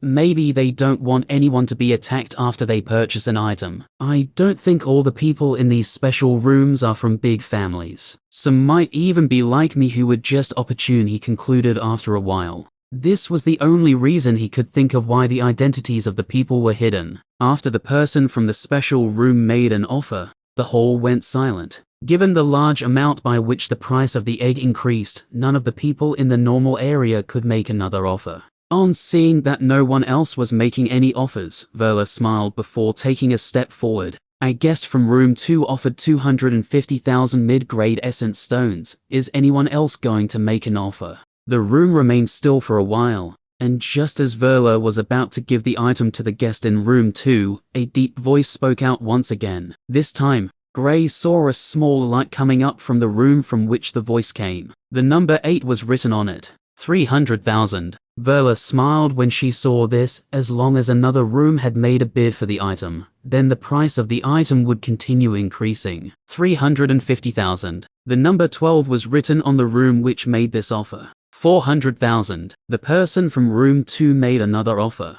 Hair. 450,000. The person from room 12 scoffed before saying, "This is Owen from the Cedric family. I'll be in your debt if you allow me to take this egg." The person from room 2 said, this time though, his voice wasn't distorted, "I don't care who you are or where you're from, I'll be the one to obtain this egg." The person from room 12 snorted coldly before replying, "HMPH, we'll see about that." Cedric said coldly, 550,000. He increased the offer by 100,000, unlike the previous time he made an offer. 600,000. The person from room 12 made an offer again. 700,000. Cedric said calmly, 750,000. The person from room 12 said, 850,000. Cedric increased the offer by 100,000 once again. Hair. 900,000. The person from room number 12 said. Even though his voice was distorted, Gray and the others in the hall could still clearly sense the mockery in his tone. You know what, you can have it." Cedric's calm voice resounded in the hall. Gray found the exchange between the duo a little confusing. At first, he thought the person from room 12 was the one who was tricking Cedric into buying the egg for an exorbitant amount. Who would have thought it was the other way round? Giving up so easily. The person from room 12 let out a surprised exclamation. He didn't think Cedric would give up so easily. Cedric didn't reply. The guest from room 12 made an offer of 900,000 mid-grade essence stones. Is anyone making any other offer? Verla asked, looking at the crowd. After a few seconds of silence, she opened her mouth again. "And the item is sold to the guest in room 12. One of our workers will bring the item over to your room. You can make your deposit after clarifying the authenticity of the item." Verla nodded at one of the ladies by the side of the platform, who walked over to take the item. "I don't need to clarify the authenticity. I'm fully confident in what the Lens organization offers." The guest from room 12 said coolly. "All right, thank you." Verla bowed towards the room. Before turning to the crowd again, "We will continue with the regular items once again. After 10 items, one of our main items will be placed on sale just like before." After that, she brought out a regular-looking rock. According to her, it was a special rock used for making elemental weapons. Gray watched on as the auction continued further. Other than the Griffin's egg, nothing else had piqued his interest. Not just that, but he wasn't sure he would be able to afford any of the things here. The final amount which the egg was sold for was unbelievable. He didn't even have up to 1/10 of that number of essence stones in his storage ring, much less even daring to make a bid. The people who come for all these auctions are insanely rich. Given my poor status, there's no way I'll be able to cough up 5,000 essence stones, even with the ones I took from Alice's place. Gray thought. Looks like I need to find a way to make money, he muttered to himself. The auction continued with Verla presenting the next few items. "Now, to present the second of our main items," Verla said after she finished selling the 10th item from the regular items. She turned to look at her right. A young lady walked out with an item that was covered by a brown cloth. "This is a rare herb found only in the depths of the magical beasts forest. You all know how important it is to gain a good understanding of your element before breaking through to the overlord plane. This is exactly what this herb has to offer. Unfortunately, this particular species of the herb only helps with the comprehension of 2 elements, the water and earth element. The starting price of this herb is 300 mid-grade essence stones. For every bid made, the price must see an increase of 50,000 essence stones, Verla said before removing the piece of cloth that was used to cover up the herb. Strong water and earth essence immediately spread out in the hall, covering the entire hall. Even in the special rooms which were sealed by an array, Gray could still clearly feel the intensity of the water and earth essence in the herb. Wow, I should note down the appearance of this herb. I don't know if I might see it again when he heads back into the forest, Gray mumbled to himself. He didn't have any plans of making a bid for the herb. To be honest, from the number of stones he had with him, he didn't even have any plans of bidding for anything. Well, unless something like what he was searching for appeared, then he would use every possible method he knew of to get it. 400 essence stones. An offer was made immediately after the herb was placed on sale. Every individual here knew how difficult it was to gain a good understanding of their elements. Without this, there is no way an origin plane elementalists could break through to the overlord plane. Compared to these people, Gray had a huge advantage, since he had been comprehending the elements from when he started cultivating. Although, he didn't really know what the requirements would be for him to break through, given the high number of elements he had. 500,000, 550,000 essence stones, 600,000, 700,000. Within a little over a minute, the price of the herb had shot over 1 million mid-grade essence stones,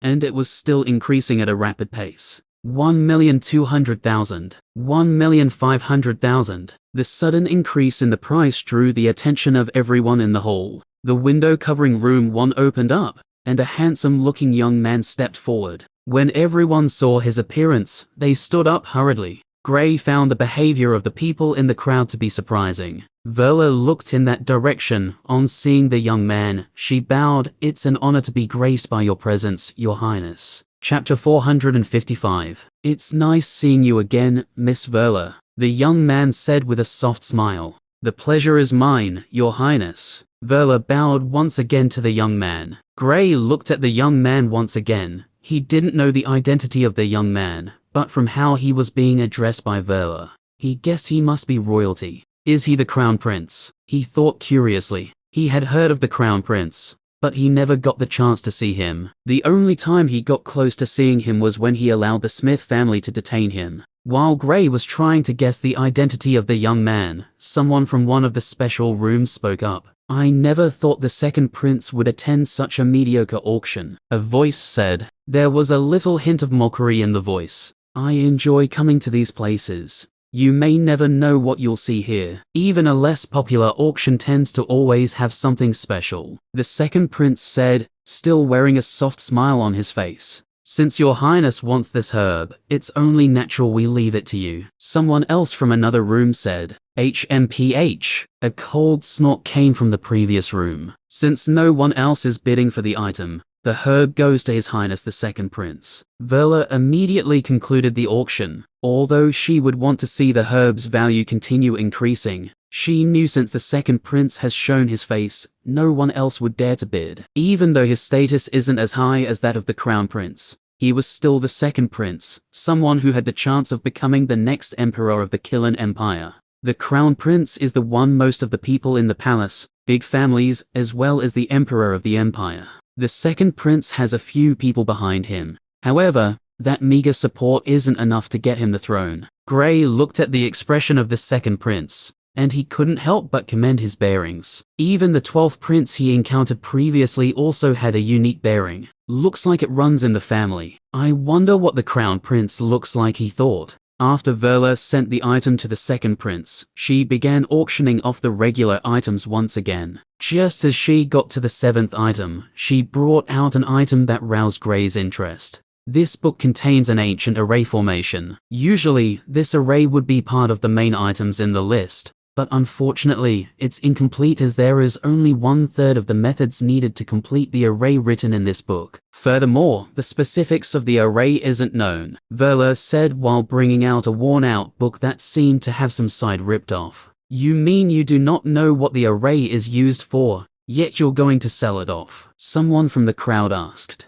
"That's correct." Verla nodded. "We've given the book to our appraisal to verify it. and it is confirmed that it was from ancient times. However, not even the best array masters in the organization can decipher or bring out the use of the array, since they don't know which step to take after the first steps shown in the book. This book is something from ancient times, and the only reason it is being sold for hire is because we don't really know what it can do. The starting price for this book will be 5,000 mid-grade essence stones. For every bid, the price must see an increase of 500 essence stones, Verla said. Even she wasn't too sure the item would sell. After all, she just said they couldn't find out what it was used for, nor was it complete. It would be a loss if anyone bought something they can't really use. She stood at the platform nervously, waiting for someone to make a bid. Just as she was about to give up on the item, she heard a calm voice. 5,500 essence stones.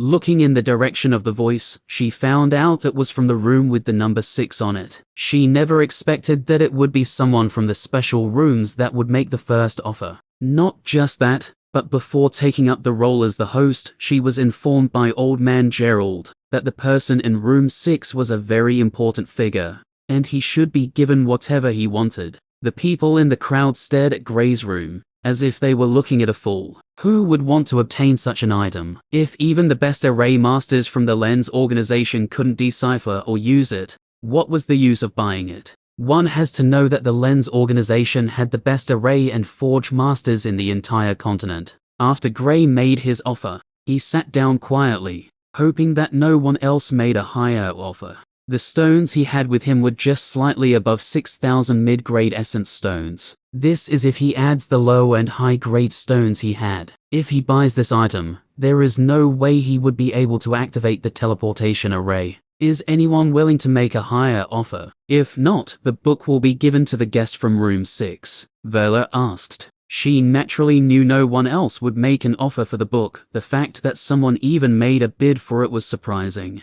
After waiting for a few seconds, she immediately declared the item sold, telling the young lady by the side to bring it to Gray. Looks like there are no array fanatics here. Else, they would be infinitely intrigued by something like this. If any of them were to be able to decipher it, it would be a huge honor. How lucky, Gray chuckled to himself while waiting for the book to be brought to him. If not for the fact that he was a little curious about what the last item would be, he would have left immediately he collected the book, so he could start studying it. Knock, knock. You can come in, Gray said coolly. The door to the room opened, and the young lady who attended to him when he came to the auction walked in holding a small animal skin bag, in which the book was kept. Gray had brought out all the stones he had with him. On seeing the stones beside him, the young lady gasped in surprise. How is that possible? She muttered to herself. When Gray came to the auction, she didn't recall seeing him with anything, so where did all these stones come from? What? Gray raised a brow in confusion. It's nothing. Here's the book. The young lady handed the bag to Gray. Gray collected the book before showing the young lady the pile of stones by the side. It should be accurate if you change them. There are. You don't need to pay for the items you purchase. The young lady cut him short. Huh? Gray looked at her in confusion. The Lord informed us of your arrival and said whatever you bid for should be given to you. He'll take care of the bills. The young lady explained. Oh, Gray exclaimed, making an O with his mouth. The young lady looked at Gray, dazed by his appearance. Even though half of his face was covered, it still couldn't hide his handsome face. Hello. Gray waved his hand across the face of the young lady. Are you all right? He asked. Who? What are? I'm fine, thank you. The young lady first looked around in confusion before realizing where she was. She exclaimed softly in embarrassment before hurriedly leaving the room. Gray stared at her, confused by her strange behavior. Strange. He shook his head before deciding to check out the book. He stretched out his hand, and all the stones were kept back in his storage ring. I never thought Old Man Gerald would be so generous. Sigh, if only I was as shameless as Klaus. Then I'd buy something really expensive which I would naturally want to use, he thought. From what the young lady said, he could buy whatever he wanted from the auction. But the truth was, given his personality, he couldn't really bid for something he knew he couldn't afford. He opened the book, focusing his entire attention on it. Before he knew it, 1 hour had gone by. He was still very much engrossed in the book. Ladies and gentlemen, the moment you all have been waiting for has arrived. The last item to be auctioned for today's event is the bones of a true dragon, Verla said. The word dragon dragged Gray out of his engrossed state. A dragon, chapter 456. Although it's shocking that they have the bones of a dragon, I'd rather buy the egg of the Griffin, since it's alive, Gray thought to himself. From his point of view, since the beast isn't alive, it wasn't all that important. Yes, everyone knows that dragons stand at the top of the mountain. When compared to humans and other magical beasts, they are vastly far superior in strength and elemental abilities. The bones here can only be used when creating elemental weapons. It will be superior when compared to other items used in creating elemental weapons, due to the high elemental concentration on the bones. According to rumors, the cores of dragons are so great that one could refine them without purifying them. The intensity of the essence in the core is said to be on another level. Unfortunately, just like griffins, dragons are rare. They are even rarer than griffins. It's said the birth rate of dragons is very low, hence they're very protective of their kind. The crowd all spoke animatedly about the bones of the dragon. Most of the people here had never seen a dragon, so even if it's just the bones, they're very curious about it. From the elemental particles around it, we were able to confirm that this dragon was a dual elementalist wielding both the darkness and earth element. The bones also radiate the oppressive aura of a dragon, bringing fear to those who are weaker than it. It can also be used to make other magical beasts timid, Verla explained. Gray spread out his spiritual senses towards the bones, and he couldn't deny the part about the pressure the bones were radiating. How come I didn't feel this from that ice dragon? He suddenly thought about the ice dragon he encountered in the trial land. Eatonth didn't give off any of its oppressive dragon aura. At that time, since it was chasing after him, he didn't really think about it. But on sensing this bone, he suddenly realized that Eatonth didn't try to use it against him. Is there a chance that not all dragons can use it? He contemplated.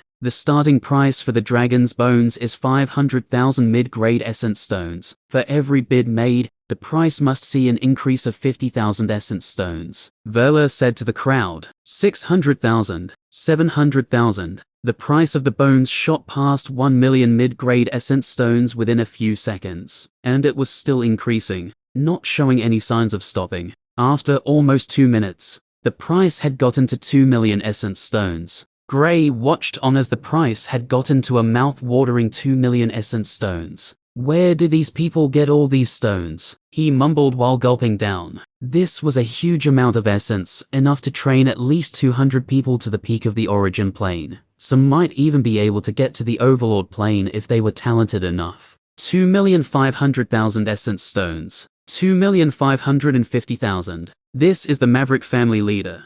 If you can do us the honor of leaving this bone to us, I promise to make a high-grade elemental weapon for you, while also assimilating part of the bones in the weapon. A middle-aged man walked forward from room 3. He was the one who just made the last offer. He was hoping to plead with the other individual who was making a bid for the bones. Most of the other contestants have given up after the price shot past 2 million, leaving only 2. Oh, so it's you, Axel. An old voice came from the opposing room. An old man walked close to the window from room 7, his hair and beard had all turned grey. It's been a while, Senior. Axel bowed when he saw the old man. Wow, it's Senior Grimwald. I never thought he would be the other person vying for the dragon bones. An excited voice came from the crowd below the special rooms. Axel and Grimwald didn't spare the people below them a glance. Axel, I would like to use this bone in making a weapon for His Highness the Crown Prince. The Crown Prince will find you in good light if you leave this to me, Grimwald said slowly.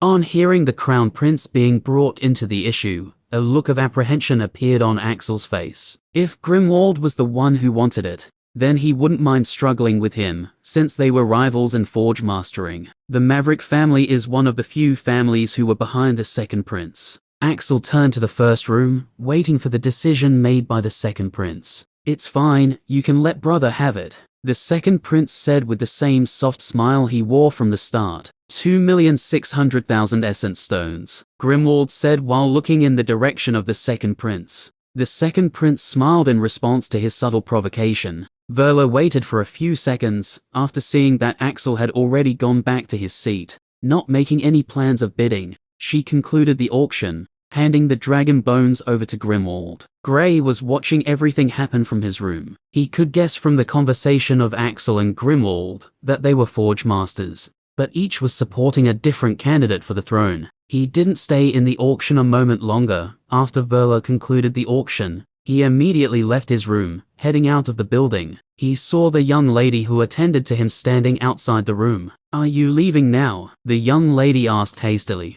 "Yes, is anything the matter?" Gray turned to look at her. "The Lord said I should take you to a room before you leave. He said he prepared something for you there." The young lady replied. "Oh, he didn't speak of any of that," Gray said with a confused expression. The young lady tried explaining, but she didn't know what to say, since she was only following orders. "Fine, take me there, I'm in a hurry." Gray agreed to go with her after giving it some thought. The young lady heaved a sigh of relief before leading the way. After walking into the deeper parts of the building, the young lady stopped in front of a room. "In here," the young lady said. Gray stared at the door for a while. He could sense someone inside the room. The person inside didn't try to conceal their presence. "Oh, he didn't say he would come," he thought before opening the door. "Hello, Gray." Old man Gerald smiled while looking at Gray. "I didn't think you would come all this way just to see me," Gray said while taking a seat. "Actually, I didn't want to come, but when I found out the second prince was coming, I had to come as well." Old man Gerald replied with a smile. "Oh, is he also searching for me?" Gray asked curiously. "Yes, but for a different reason actually," Old man Gerald said. "He came to me in search of you. As you can tell, the Crown Prince and the Second Prince are both the two who are more favored when speaking about those who will be able to obtain the throne. Unfortunately for the Second Prince, a few years ago the Crown Prince obtained something which made the Emperor give him his full support. As things stand, the people behind the Second Prince are few. Although my relationship with him is very good, I can't support him, since the organization I represent is seen as a threat," Old man Gerald explained. "Okay. But what does all this have to do with me?" Gray asked. He had no interest in being involved with the royal family. All he wanted was peace. If not for Void being injured and not knowing his parents' whereabouts, he would just find a simple cave and focus on research. "I would like to introduce you to the Second Prince. Your teacher had a somewhat good relationship with him," Old man Gerald said. "Oh." Gray raised his head, not expecting Old man Gerald to involve his teacher. Just as Old man Gerald was about to continue speaking, Gray spoke up. "I mean no disrespect, but I really have no interest in aligning myself with any of the princes. If I knew him earlier, I wouldn't mind befriending him, but now, I have too much I have to worry about. I can't afford to add the royal family's struggle to it," Gray said. "I understand, you're just like your teacher, only a little nicer when rejecting someone." Old man Gerald shook his head. "Is there anything else? If not, I have something to attend to," Gray said. Old man Gerald shook his head to his question. Gray stood up after seeing his reply, walking out of the room. Chapter 457. Old man Gerald shook his head as he watched Gray leave the room. A few minutes after Gray left, the Second Prince walked into the room. "How did it go?" the Second Prince asked while taking a seat. "Since he's not here, you can guess not too well," Old man Gerald replied. "Sire, I would have loved to see the person who is able to make father so worked up," the Second Prince said. "He's just like his teacher, only more cool-headed. If Chris was the one the Emperor was searching for, he would have caused a major uproar in the Empire," Old man Gerald said. "Teacher and student, both prodigies from their own generations. A shame I can't befriend them." The Second Prince shook his head, a little remorseful. Gray didn't use the carriage when going back to the tavern. He had been cooked up in his room since leaving the forest. Now, he wanted to take a stroll around to cool his head, before he starts reading the book on Array. The streets of Lapis City were filled with people, bustling with activity. Gray calmly walked around. It was a long and uneventful walk back to the tavern. The next day, Gray walked out of his room, prepared for his new adventure. He was busy throughout the night trying to decipher the array in the book, but he hasn't been able to. On getting to the city gate, he noticed someone staring at him with hateful eyes. Looking in the direction, he saw a middle-aged man glaring at him. The middle-aged man wasn't alone. He had 3 people who were with him. Who are they? He asked himself. He didn't recall seeing these people before, so it was strange that they were looking at him so hatefully. After not being able to remember where he saw the men, he threw the thought to the back of his mind, heading out of the city. As soon as he left the city,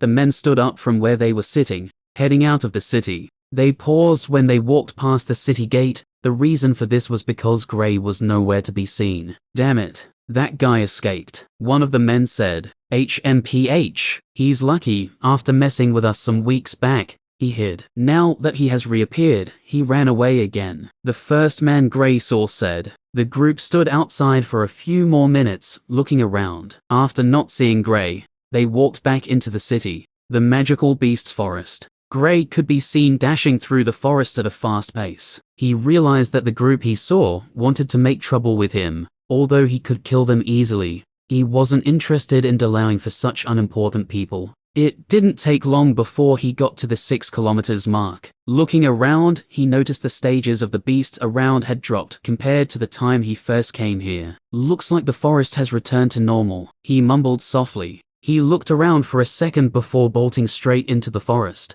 2 hours later, boom, Gray appeared mid-air, staring at the large boar that was on the ground. He floated down to a nearby tree. Roar! The boar struggled to stand up, but still confronted Gray. HMPH, these things never know when to escape. Gray snorted coldly. This boar was still in the late stages of the origin plane. It couldn't block a single attack from Gray, yet it was still trying to attack him. Gray had tried leaving it behind, but the beast not only chased after him, but it also caused a commotion that drew the attention of other beasts. Gray stretched out his right hand pointing at the beast. With a flick of his wrist, the ground beneath the boar pushed upwards, forcing the boar into the air. Once the boar was thrown into the air, an ice spear stabbed towards it from the side. The boar moved its front leg, slamming its hoof into it. Crack! Bang! The spear cracked as soon as it was hit by the hoof, breaking right after. Gray squinted his eyes. He didn't want to go all out,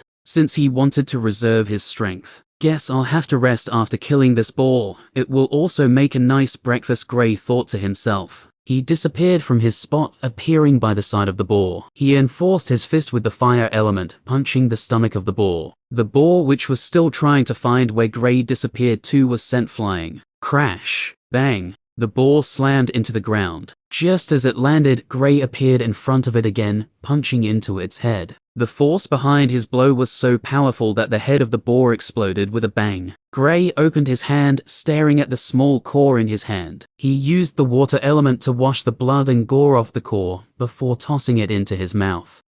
It has been a while since I did this, he thought while crushing the core in his mouth. The core broke apart, turning into a pure form of earth essence, heading towards his earth elemental bead. He quickly set up a grill. After properly gutting the boar, he added the needed ingredients before placing the meat in the grill. Before long, the pleasing aroma of well-garnished meat wafted around the area Gray was cooking. He made sure to release an aggressive aura to ward off any beast that would be attracted here because of the food. Some minutes later, the meat was completely cooked. Gray quickly took it down, before biting down on it. When he was cooking, he couldn't help but think of his teacher. Since leaving his teacher, he doesn't cook as often as he did. The flesh of the boar was also filled with essence, so it helped him recover what he had lost. When he was done eating, he realized he didn't need to rest anymore, since his essence energy had completely recovered. Wow, why didn't I do this earlier? He exclaimed. The last time he was here, he was short on essence energy,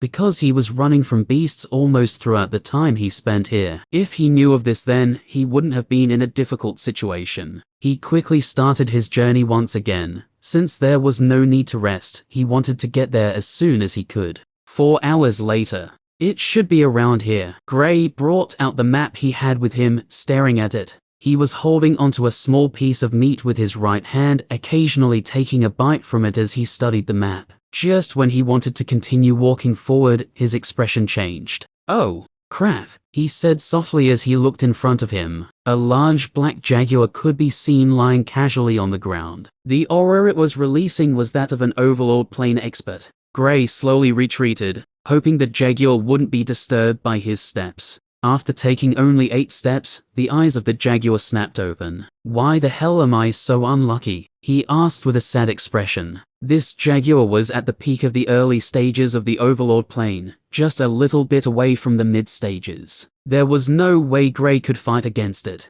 Growl. The jaguar stood up, still looking at Gray with its black eyes. Gray continued retreating. He didn't have any plans of being food for a beast here. Roar. The jaguar pounced towards him. He hastily retreated before vanishing, switching places with the jaguar. As soon as they switched positions, the jaguar continued moving forward due to the unexpected switch. It missed its target, crashing into a tree. Gray, on the other hand, immediately bolted towards where the building was located. The jaguar didn't delay. As soon as it crashed into the tree, it turned around, running towards Gray. It opened its mouth, spitting out a ball of black mass towards Gray. When Gray saw the black mass coming towards him quickly, he almost fainted from fright. Of all the elements, it just had to be the darkness element. He complained out loud while running. The aura the orb was releasing was frightening. Luckily, the darkness element wasn't the fastest. Just as Gray was about to celebrate, he saw something that almost made his eyes pop out. Black lightning was dancing all around the body of the jaguar. It opened its mouth again and spat out another black orb. But unlike the first one, this one had black lightning dancing around it. The black lightning orb merged with the darkness orb, increasing the speed of the orb to another level. Shit, shit, shit. Gray yelled as he ran for his dear life. Chapter 458. Boom, bang. Gray's figure shot through the forest, crashing into a tree. The force was so powerful that the tree broke in half. Damn it. There's no way I can get to the building on time, he thought as he struggled to stand up. He couldn't use the fusion state, since he needed some time to activate it. Unfortunately, the jaguar didn't have any plans in giving him. As soon as stood up, the jaguar appeared before him once again. Roar. Boom. It attacked ferociously once again. On seeing the attack, Gray hastily set up a 3 defense wall in front of him, hoping to at least block the attack. Bam, bang, boom. The walls, which were set up by 3 different elements, were easily taken down by the attack. The claw attack continued moving towards Gray, slamming into his chest as it got to him. A blue light glowed around his body, trying to stop the attack from reaching his main body. Shring, crack. A ringing sound reverberated around Gray, followed by the sound of something cracking. Gray was once again sent flying after only a few seconds. Bang! He crashed into the ground, bouncing off a couple of times before finally stopping almost 50 meters away. Although he was in pains, he hastily stood up. Staying on the ground would mean instant death once the jaguar caught up with him. At least while standing he could block or even dodge some of its attacks. Blood could be seen slowly dripping from the side of his mouth. A large injury which was caused by the claws of the jaguar from its previous attack was on his chest. His robe was already almost completely destroyed. The benefits of having a strong body was starting to show itself. Had Gray not had a strong physical body,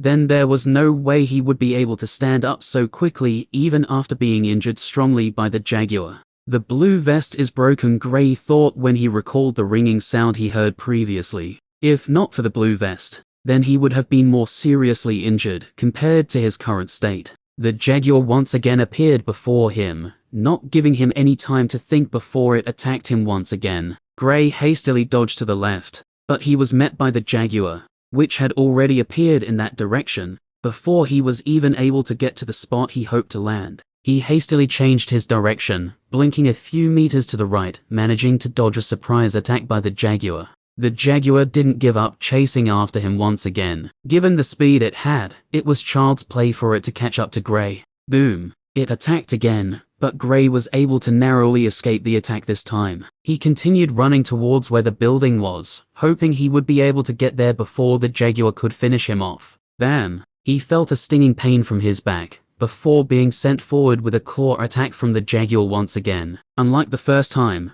there was no blue vest to block the attack for him, so felt the full brunt of the attack. He spat out blood while still in the air. Crash! Boom! His figure slammed heavily into a rock, creating an almost 8 meters deep crevice inside it. He tried to get back on his feet like he previously did, but just as he managed to crawl out of the crevice, a black mass orb exploded in front of him, sending him flying once again. Luckily, he reacted quickly, creating an earth armor to protect himself. He made sure to make the armor sturdier on the spots where his vitals were so that they wouldn't be damaged from the attack. This was the third time he was setting up an earth armor in the fight, and just like the previous times, crack bang, the armor cracked after managing to block only a small portion of the attack. Gray's figure shot past the rock, coming out of the other end of the almost 20 meters wide rock. Bam! His figure slammed into the ground heavily, bloodied and battered. Gray spat out a mouthful of blood,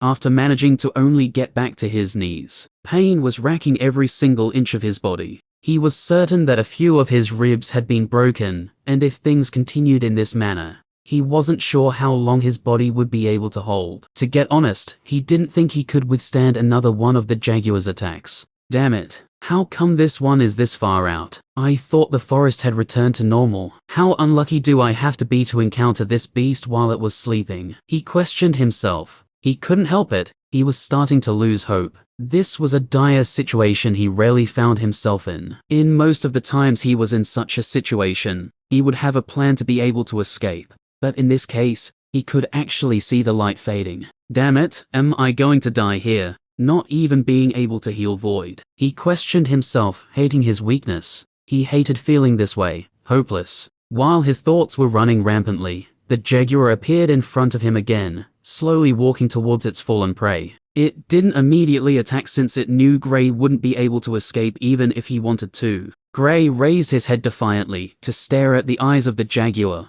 which wanted to kill him. Screw it. You must be joking if you think this is enough to kill me, he muttered before jumping off the ground. Contrary to his previous actions, he went for the Jaguar this time. Since escaping was impossible, then he would fight. He would fight to the very end. There was no way he would accept defeat so easily. Even if the Jaguar kills him, he wanted to make sure it remembers this day for the rest of its life. Boom. Not expecting its fallen prey to attack, the Jaguar didn't react on time. Gray punched it solidly on its head, pushing it back by a few meters.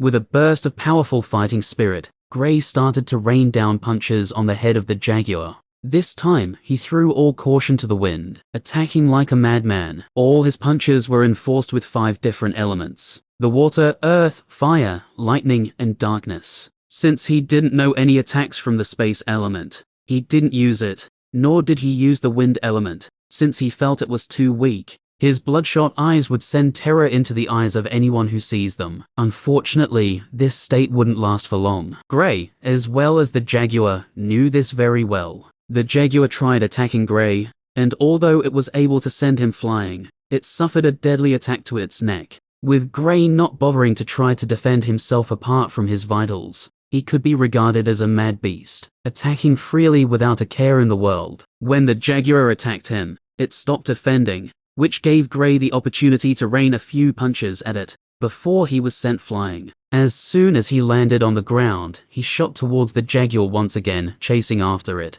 The adrenaline rush he was currently going through made him not feel a single pain from the attack of the Jaguar. Seeing the oncoming Gray, the Jaguar decided it was best to play it safe by dodging the attacks. It only dodged and blocked, not daring to attack Gray again after the outcome of the last time he tried it. Gray started slowing down after only a minute of constant attack. Pain spread out across his body, wreaking havoc. Splat. He spat out a mouthful of blood when he tried throwing a punch at the Jaguar. His vision was starting to blur, and he was already feeling weak on his knees. It was like his body had given up on him. He was still very much willing to fight mentally, but physically, he was done. He couldn't even raise his legs anymore, much less throw a punch. Bam! He collapsed to his knees, not able to move forward anymore. Is this the end? He thought to himself. I thought it would be better than this. That I would be better than this. He couldn't even shake his head when he tried to. I'm sorry, Mom, Dad, Void, Klaus, Ray, Alice. I really tried, he said to himself. To be able to fight against a beast in the Overlord plane without even using the fusion state. This was him going far above his league. He wanted to try to slowly merge his elemental beads, so that he could heal himself after entering the fusion state. But unfortunately, he couldn't. Chapter 459. The Jaguar walked slowly towards Gray, who could barely stand. Unlike the last time, it knew Gray has completely exhausted himself. It didn't delay this time and attacked instantly. Just as the attack was about to land on Gray, it disappeared. Huh! Gray, who was expecting an attack to land on him, was surprised when nothing hit him. He wanted to stand up to see what had happened, but he couldn't. He tried looking around as well, but he was exhausted. The jaguar was stunned when its attack didn't reach Gray. Roaring angrily, it attacked once again. This time, it attacked with the lightning element, hoping to catch Gray unaware since it thought Gray was the one who deflected the attack. The attack got close to Gray before disappearing once again. Gray was once again dumbstruck by this outcome. He didn't know what was happening, but he could tell that the attacks were being transported. Boom! 2 attacks suddenly appeared behind the jaguar, striking it on its back. The jaguar roared in pain, after being hit by the same attack that it sent towards Gray. I go to sleep for a few days, and this is what I wake up to, a small voice asked. Gray, who was exhausted, perked his ears when he heard this voice. He had a sense of familiarity from the voice, but the strange thing was that he was certain he had never heard this voice before. Look at you, TSK, a shame. If only Klaus was here, he would laugh you till the end of time, the voice said again, mockingly. On seeing how familiar the voice was with him and his friends, Gray forced himself to open his eyes, trying to see who it was that was speaking. On opening his eyes, a family figure appeared in front of his eyes. Even though his vision was blurry, he was 100% certain of the figure. Void, is that you? Gray said weakly. Who else did you think? Void said sarcastically. Gray paused. It was as if he was struck by lightning. Void, how come you can speak out now? He transmitted his voice over to Void. He was too weak to speak out now, but he still felt shocked that Void is able to speak out like humans now. I just woke up and this is the first question you ask. Void asked angrily. Sorry. How are you? Gray apologized before asking. At first, he couldn't process things properly, so he was more concerned with how Void could speak, instead of the fact that he was awake.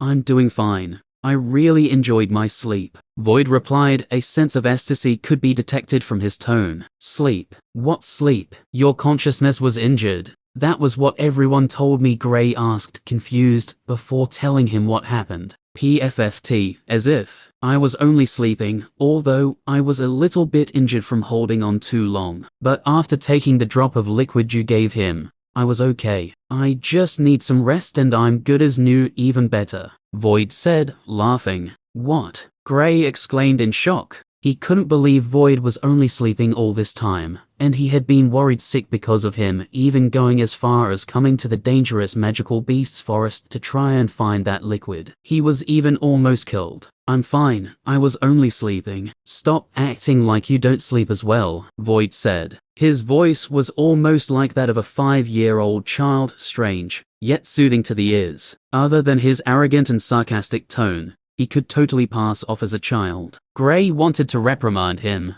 but he couldn't find the best word to use. He decided it was best to let that matter rest for now. What was important now was that they should escape from this place. Void, quick, take us out of here. This jaguar is in the overlord plane. He quickly recalled their situation. HMPH. It's just a small cat. I can take care of it with my eyes closed. I don't even need to make a move to suppress it. Unfortunately for it though, I just acquired a new skill I'm dying to use. Void scoffed, not putting the jaguar in his eyes. It was like the jaguar wasn't even in front of him. Gray wanted to speak, but on realizing who Void was, he knew he wouldn't speak like this if he wasn't confident in himself. He quickly let go of everything and focused on healing himself. It would be a shame if Void continued mocking him because of this. Now, you little cat, pay your homage to daddy or suffer, Void said arrogantly while pointing his small paws at the jaguar. The jaguar, which was still wondering how it was attacked with its own attack, looked at the small black cat that was speaking in the human tongue in front of it in confusion. A look of disgust appeared in its eyes.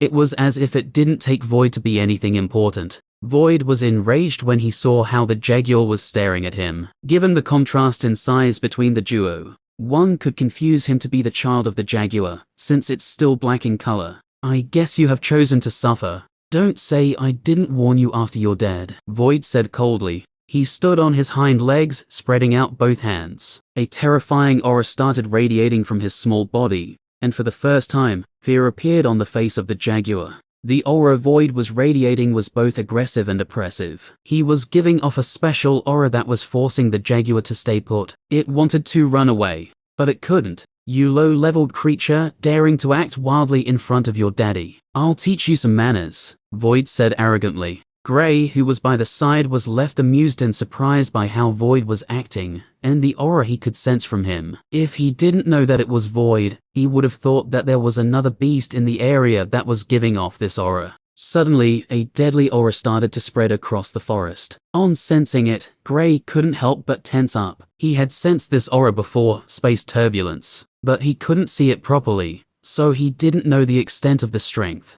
This was the new attack Void acquired after waking up, spatial distortion. It was just like what happened when Gray was trying to comprehend the space element back at Frost City. The spatial distortions that appeared and wanted to cause havoc in the room. After seeing them, Void was able to get a slight knowledge of how it worked. When he went to sleep, he woke up knowing the skill. It was like it was an innate skill. This was the first space element attack Void was using, and the strength of the attack wasn't to be joked with. The Jaguar started shaking from fear when it saw the spatial distortions coming its way. It tried to move, but it couldn't move due to the suppressive aura Void was releasing. Void smirked when he saw this. No need to try, only a dragon can escape from me, and that's if I want it to go, he said proudly, puffing out his little chest arrogantly. The Jaguar watched in horror as the spatial distortions came closer, engulfing it. A few seconds later, nothing was left of the Jaguar. Void stood on all fours before nodding in contentment. It's just as I expected, he said while walking towards Gray. When he got to where Gray was sitting, he disappeared, appearing a few seconds later with a small vial in his hand. Open up, he said while floating to where Gray was. Gray opened his mouth, and a drop of liquid was placed in his mouth. It was none other than the healing tonic they got from the blooming viper. After swallowing, he focused fully on trying to use it to heal himself. Void flew to the tree by the side, not bothering to disturb him. He just woke up from a long sleep. He had to see what had changed in his body. 1 hour later, Gray opened his eyes, looking around. Even after so long, he could still sense the undulations of the spatial distortions. He didn't know what it was, but he was sure it had to do with Void. He quickly located Void, walking towards him. Hey, what was that attack you used? He couldn't help but ask. Void opened his eyes to look at him. After a few seconds he replied, spatial distortions. I woke up already familiar with it. Huh, spatial distortions. It's like those turbulences in a spatial tunnel, right? Gray asked. Yeah, I gained a little understanding of it when you were comprehending the space element, Void said. Chapter 460. Hey, what was that thing you gave to me when I was sleeping? Void suddenly asked. That liquid. If I recall correctly, old man Gerald called it a resurgence liquid. Gray replied after a while. Good, I want that, Void said. Gray tripped when he heard this, not expecting Void to demand for the liquid he had been searching for all this while. I don't have any, besides, I gave you some not too long ago, Gray replied. It's not enough, don't you want me to recover completely? Void asked while staring at Gray with his big black eyes. I'm not falling for that, Gray said emotionlessly, looking at Void straight in the eyes. You're heartless, who can say no to me? I'm such a cute little guy, Void snorted coldly. I almost died venturing into the magical beast's forest to search for that liquid, and I still couldn't find it. I was only fortunate to see it when I was leaving the forest, Gray said with both hands folded in front of him. The magical beast's forest. You went there without me, Void asked. You were sleeping, and besides, technically,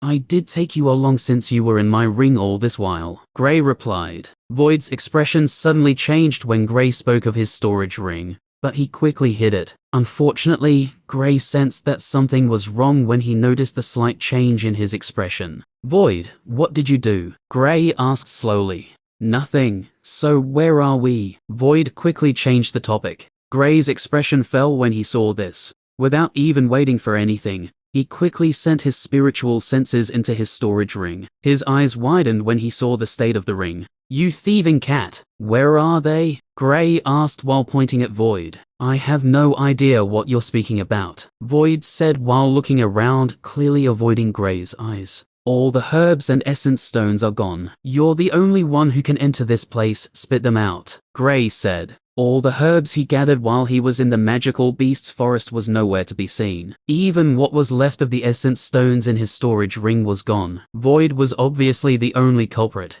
I just woke up. I needed a lot of energy. If I didn't absorb them, then you would have been dead, Void hurriedly explained. Gray stared at Void's small protruding stomach. He suddenly remembered the first time he saw Void. Almost all the fruits he acquired were eaten by the small guy. Now once again, Void had done it again. This time eating even more than the first time. You sigh, forget it. Come, let's go back. Gray shook his head. He couldn't scold Void since he knew he needed the energy. But he only felt upset at how Void didn't even ask for his permission. Go back to where? I can sense a treasure here, Void said with glittering eyes before looking around in confusion. Wait, where are we? The magical beast's forest, Gray replied. This is the magical beast's forest. No wonder I can sense treasures around, Void exclaimed. Wait, how powerful are you now? Gray asked. He recalled the jaguar Void killed was at the peak of the early stages of the overlord plane. Since Void could kill it easily,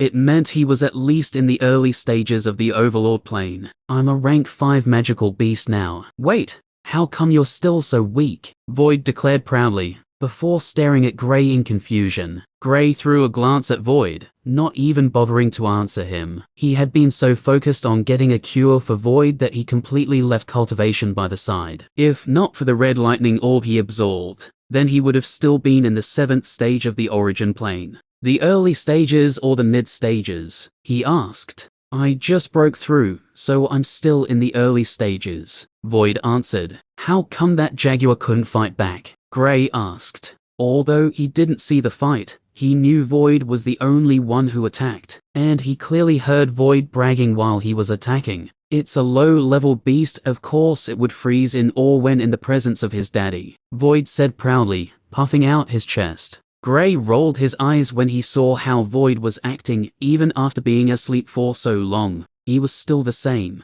Wait, you still haven't answered why you are able to talk, he said. High-leveled magical beasts gain the ability to speak once they get to rank 5. This is common knowledge. How come you don't know about it? Void replied, not forgetting to mock Gray at the end of his statement. Gray almost wanted to punch Void, but he knew he wouldn't be able to catch him. He had problems catching Void while he was still more powerful than he was, much less now that he was weaker. It's already a good thing that Void didn't decide to find problems with him. Come on, let's go for the treasure, Void said excitedly. No, there's no telling what we will encounter in the deeper parts of the forest. There was a disturbance in the forest a few weeks back. It's still starting to go back to normal, but we can't be too sure what the current situation is like. Gray rejected the idea immediately. Since Void was fine now, he wanted to head back to Lapis City. The reason he's going back is not because he didn't want to go to the other continent, but because he couldn't without the essence stones. The only way he can acquire a large amount of essence stones is either he stole it, sold some things, or borrowed from Old Man Gerald. Old Man Gerald was still in the city. He was sure of that. Come on, stop being a scaredy cat. Let's go get that treasure. I can sense it, it's shiny. Void tried convincing Gray fervently. On hearing that it was shiny, Gray was more certain that they weren't going to go search for whatever the treasure was. Something must definitely be guarding it, something powerful. The only thing that likes shiny things as much as Void are dragons. Although the chances of seeing dragons this far out in the magical beast's forest wasn't high, it wasn't zero. Gray couldn't even start to imagine what the situation would be like if they were surrounded by a pair of dragons. Stop being a wussy, Void said. Gray immediately turned around, not bothering to answer him. Now that Void could speak out, there was no end to the troubles he would cause. Hey, stop there, Void called out.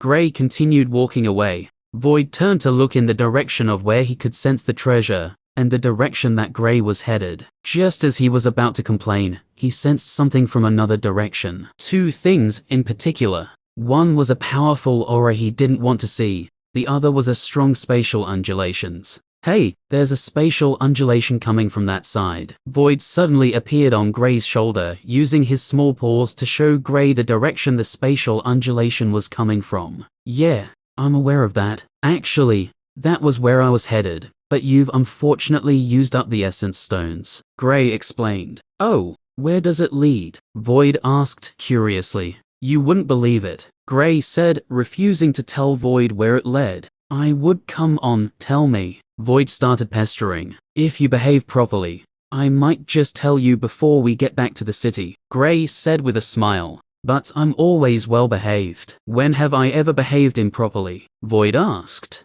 That time you stole that shiny thing from that dragon, when you. Gray started to count the problems Void had caused since they knew each other. Those can't even be counted as me causing any problems. Did you die? Void asked. No, but I nearly died, Gray replied. So did I, so we're even, Void said. You can't use just one event to write off all the things you've done before, Gray said. Of course I can, I just did. Since I'm the latest victim, I have the upper hand, Void said. You're crazy. We'll be going to a city filled with treasures people suffered to get from the magical beast's forest. Please try to leave them in peace. Gray warned beforehand. If Void were to head to the city, the chances of him stealing from the entire city is very high. Given his current strength, no one would be able to even sense when he stole their treasure, much less being able to apprehend him. Come on, I wouldn't take a thing, Void said. 8 hours later, the duo appeared in Lapis City after casually strolling through the magical beast's forest. With Void's current strength,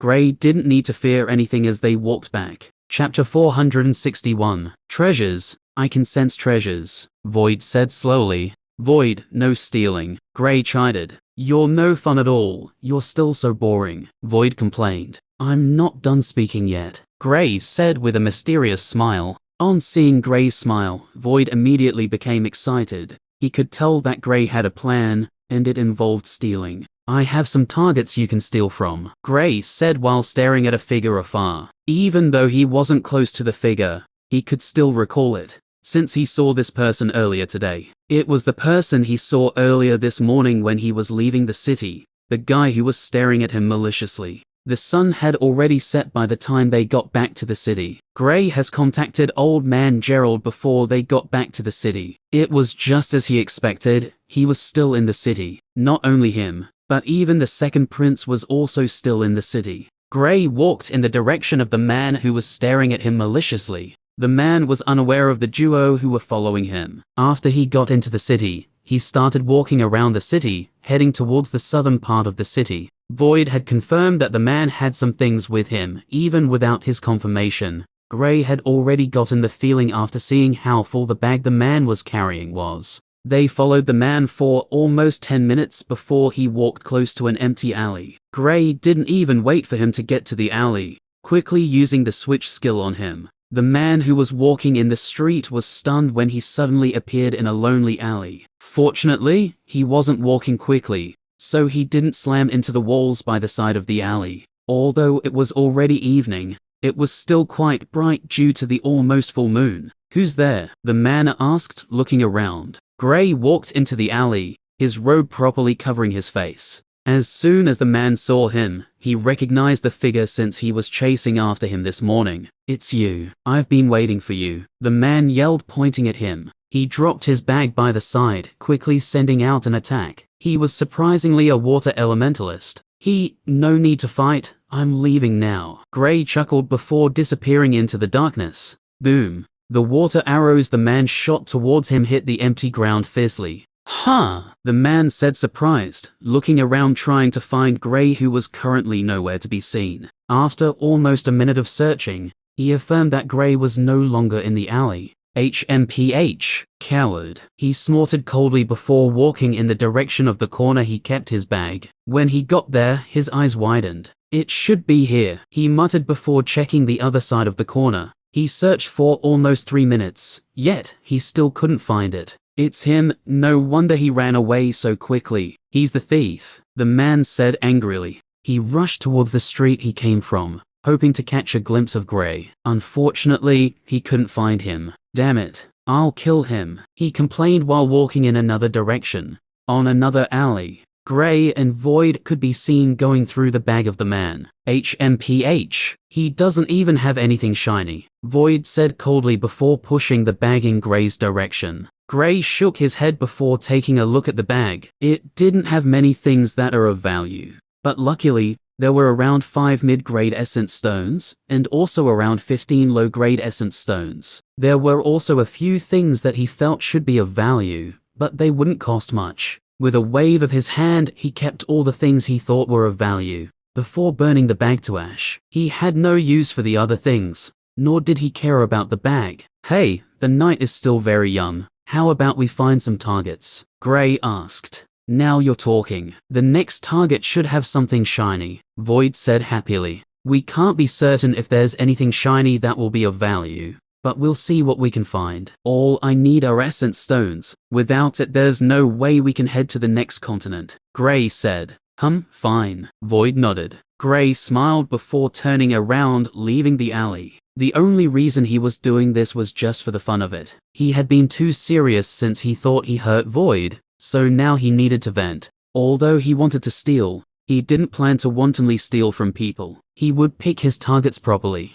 The next day, Lapis City is currently in a state of chaos. The reason for this was that there was a guy in robes who was stealing from people. In a single night, a total of 22 cases were reported to the guards of the city. The last case was reported only a few minutes before sunrise. Outside Lapis City Mayor's Manor. Please calm down. The guards have already started investigating the issue. We'll get the culprit before the end of the day. You all shouldn't worry too much. A chubby man stood in front of the gate trying to calm the people who were outside the manor. Mayor, there has never been a case like this in the city before. Even when people are robbed, it's usually 1 or 2 people, and it's never by the same person. Given the description of the person, as well as the time of each attack, it can be assumed that this was an act carried out by the same person. A man stepped forward from the crowd to say, I think this is the work of a group. Another man stepped forward. Yeah, a female group. A young man said, why would you suspect ladies? A young lady amongst the group asked. Look around, isn't it obvious only men were robbed? It must be a very vengeful woman. The young man said, you're dumb. What if it's a guy who likes ladies too much he couldn't bear to attack them? Another lady said, you know you do have a point. While some people in the crowd were still quarreling, a lady dressed luxuriously rushed out of the mayor's manor. It's gone. We were robbed. The lady screamed hysterically. That shows the person also robs ladies. The young man pointed out. Other than the young man, everyone else was quiet, staring at him as if he was a fool. What? Why are you people staring at me? The young man asked, a little confused by how he was being stared at. Arrest him. I think he has a hand in this. One of the men said. Arrest? What are you saying? The young man immediately turned to the man, shouting at him. How can someone this weak rob these people? An old man asked. I'm a strong man, Grandpa. The young man retorted. Shut up. I've told you to always think before you speak, but you never do. The old man said. The chubby man turned his attention back to the lady. Calm down. What was taken? He asked. Every single item that glitters in the treasury is gone, as well as 1/3 of the essence stones. The lady replied. The chubby man staggered, almost tripping over. 1/3 of the essence stones? He asked just to be sure he heard correctly. Yes. The lady nodded. Guards. The chubby man yelled. Yes, my lord. Different men dressed in light armors ran up to the chubby man. Find the thief, turn the city upside down if you have to. I want that animal brought to me, the chubby man ordered. His change in attitude surprised the crowd. A few minutes ago, he was trying to calm them down. Now, he was the one that was beyond furious. Mayor, you should calm down. Yelling wouldn't change anything. A well-dressed man said. He's right, Mayor, you shouldn't stress yourself too much. I believe the guards will be able to find the culprit. A middle-aged lady said, repeating the words the mayor spoke a few minutes ago. On hearing their words, the mayor was further incensed. He couldn't believe that his treasury, which was supposed to be the most guarded place in the entire city, was robbed. Not just that, but given the number of essence stones he had, it would take a long time for anyone to move them out. In the crowd, Gray could be seen casually standing. He had changed his robe, changing to a simple shirt and trouser. He also left part of his face open, using a small mask to hide some parts of his face. Chapter 462. Hair. And he said he would only take a few shiny things. He still can't be allowed to move on his own. Gray chuckled softly when he heard the lady saying that every item that glitters in the treasury was gone. He still hasn't been able to figure out why Void loved shiny things so much. But there was no use even bothering to ask now. All he could hope for was to be able to keep him under control when they head to the new continent. From his interactions with Ellis, it was easy to deduce that they have knowledge of the space element. Compared to this place where they could run amok without being caught, they will have to walk on a thin line there. While Gray was thinking of ways to keep Void in control, he suddenly heard a scream. It's gone. My necklace. It's the only thing I took from my family. Now it's gone. The lady ran out of the mayor's manor to tell the mayor of what was stolen, screamed with her hand touching her neck, seemingly trying to feel something. What do you mean, G? Impossible. How can it just vanish into thin air? The mayor, who was about to refute the lady, took a step back in shock. He recalled seeing the necklace on the lady earlier today. Even when she came out to report the missing items in the treasury, he still saw it. It was just too shiny not to take note of it, especially during the day. The thief is here, surround them, the mayor ordered, pointing at the crowd. The confused crowd stood still as the guards surrounded them. They were still trying to process what happened. But we're the ones who came here to complain about a thief. Why are you treating us like the thief instead? One man asked in indignation. My treasury was almost wiped clean when you people came here to complain. How am I not sure this was all a ploy by you people to steal from me? The mayor said, pointing at the man who just spoke up. What? The crowd started bickering with the mayor, especially those who were robbed by Gray and Void. They came here to report. But now they were the ones who were being accused of conniving with the thief. Such accusations. There's no way they would take it lying.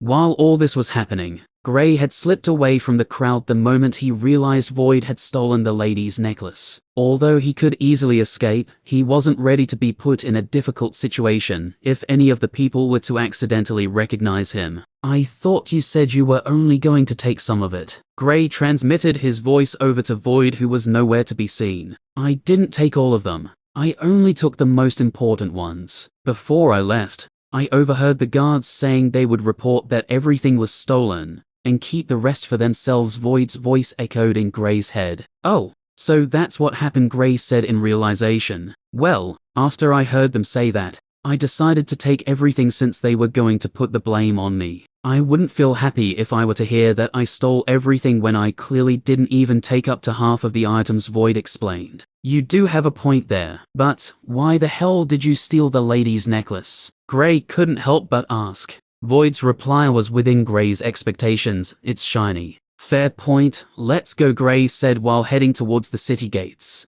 Aren't we going to see that old man again? Void asked hurriedly. There's no need. I already have more than what I need. Also, I can't take you there given your personality, Gray replied. What personality? I'm such a nice cat. Gem PH. Void snorted coldly. Hair. So you think, ask that lady over there if she'll agree with you, Gray said sarcastically. Of course she will, Void said confidently. Yeah, don't forget to tell her you're the one who stole her necklace, Gray added. As if she'll believe me, Void rolled his eyes. You don't need to say too much. As long as they find out you can talk, you'll definitely be captured and experimented on, Gray said mockingly. Bullshit. They'll love me, Void argued. Gray shrugged before pointing at a group of guards by the side of the road. Why don't you try them first and see what happens? Fine, watch me. Void jumped down from Gray's shoulder, walking majestically towards a group of 8 that was talking by the side of the road.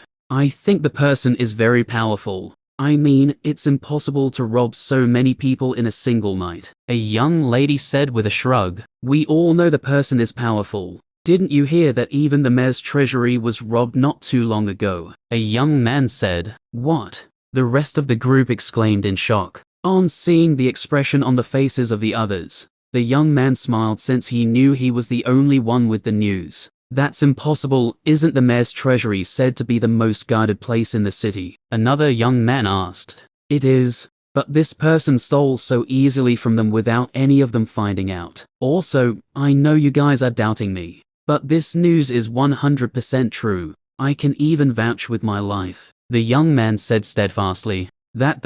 Hello. What he's saying is true. I heard about it as well. Just as one of the young ladies in the group was about to say something, she was interrupted by a small voice. The group of 8 turned around to look at where the voice was coming from. Unfortunately, other than a young man in a mask who was standing some meters away, there was no one else around. But given the distance, they weren't sure if he was the one who said that. None of them even thought of looking down since. Who said that? The young man who was telling the others about the recent news asked. The others raised their shoulders, signifying they didn't have a clue either. Hey, I'm down here, the small voice said once again. Chapter 463. The group looked at the ground simultaneously, curious to see who was speaking. On seeing a black cat, a surprised look appeared on their faces. Okay, very funny. Who's talking? You better come out or just get lost. The young man who was telling the others of the news said in an annoyed tone. He was in the middle of showing off his information gathering skills, and someone pushed a small black hair, trying to steal his show. There was no way he was going to believe that a cat could speak. Neither he nor the others believed Void could actually speak. They all felt it was a prank by someone or something.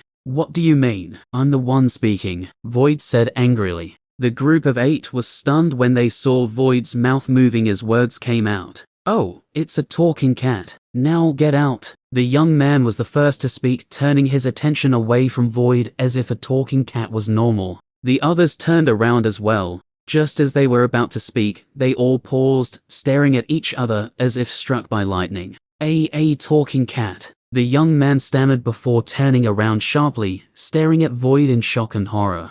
Yes, now bow before my glory. Void laughed lightly before puffing out his chest, staring at the group like they were inferior beings. One of the young ladies yelled before sending a kick towards Void. She was quickly stopped by one of the young men. What are you doing? The young man asked. Killing this thing, of course. The young lady replied. Do you know how much it'll fetch us if we can sell it? The young man said, looking at Void with eyes lighting up. Oh, Void said unconsciously. The young man wasn't the only one who thought of this. After he explained to the others, they all agreed with him. With a swift movement, they all surrounded Void. Gray, who was watching from the side, couldn't help but burst out laughing. He was a little surprised by the reactions of the group. He originally expected them to freak out. But who knew that immediately after they freaked out, they would start thinking of ways to benefit from a talking cat. Haha, you see, captured and sold, then experimented on later in the future. He transmitted his voice over to Void, still laughing. Damn these people with small brains, even an ant's brain is bigger than theirs. Void cursed at the group. Which of the ants? You do know there are some ants that are way bigger than you are, right? Gray asked mockingly. Damn you, Void replied angrily, throwing Gray into a fit of laughter once again. On seeing the group trying to capture him, Void improvised instantly. Meow.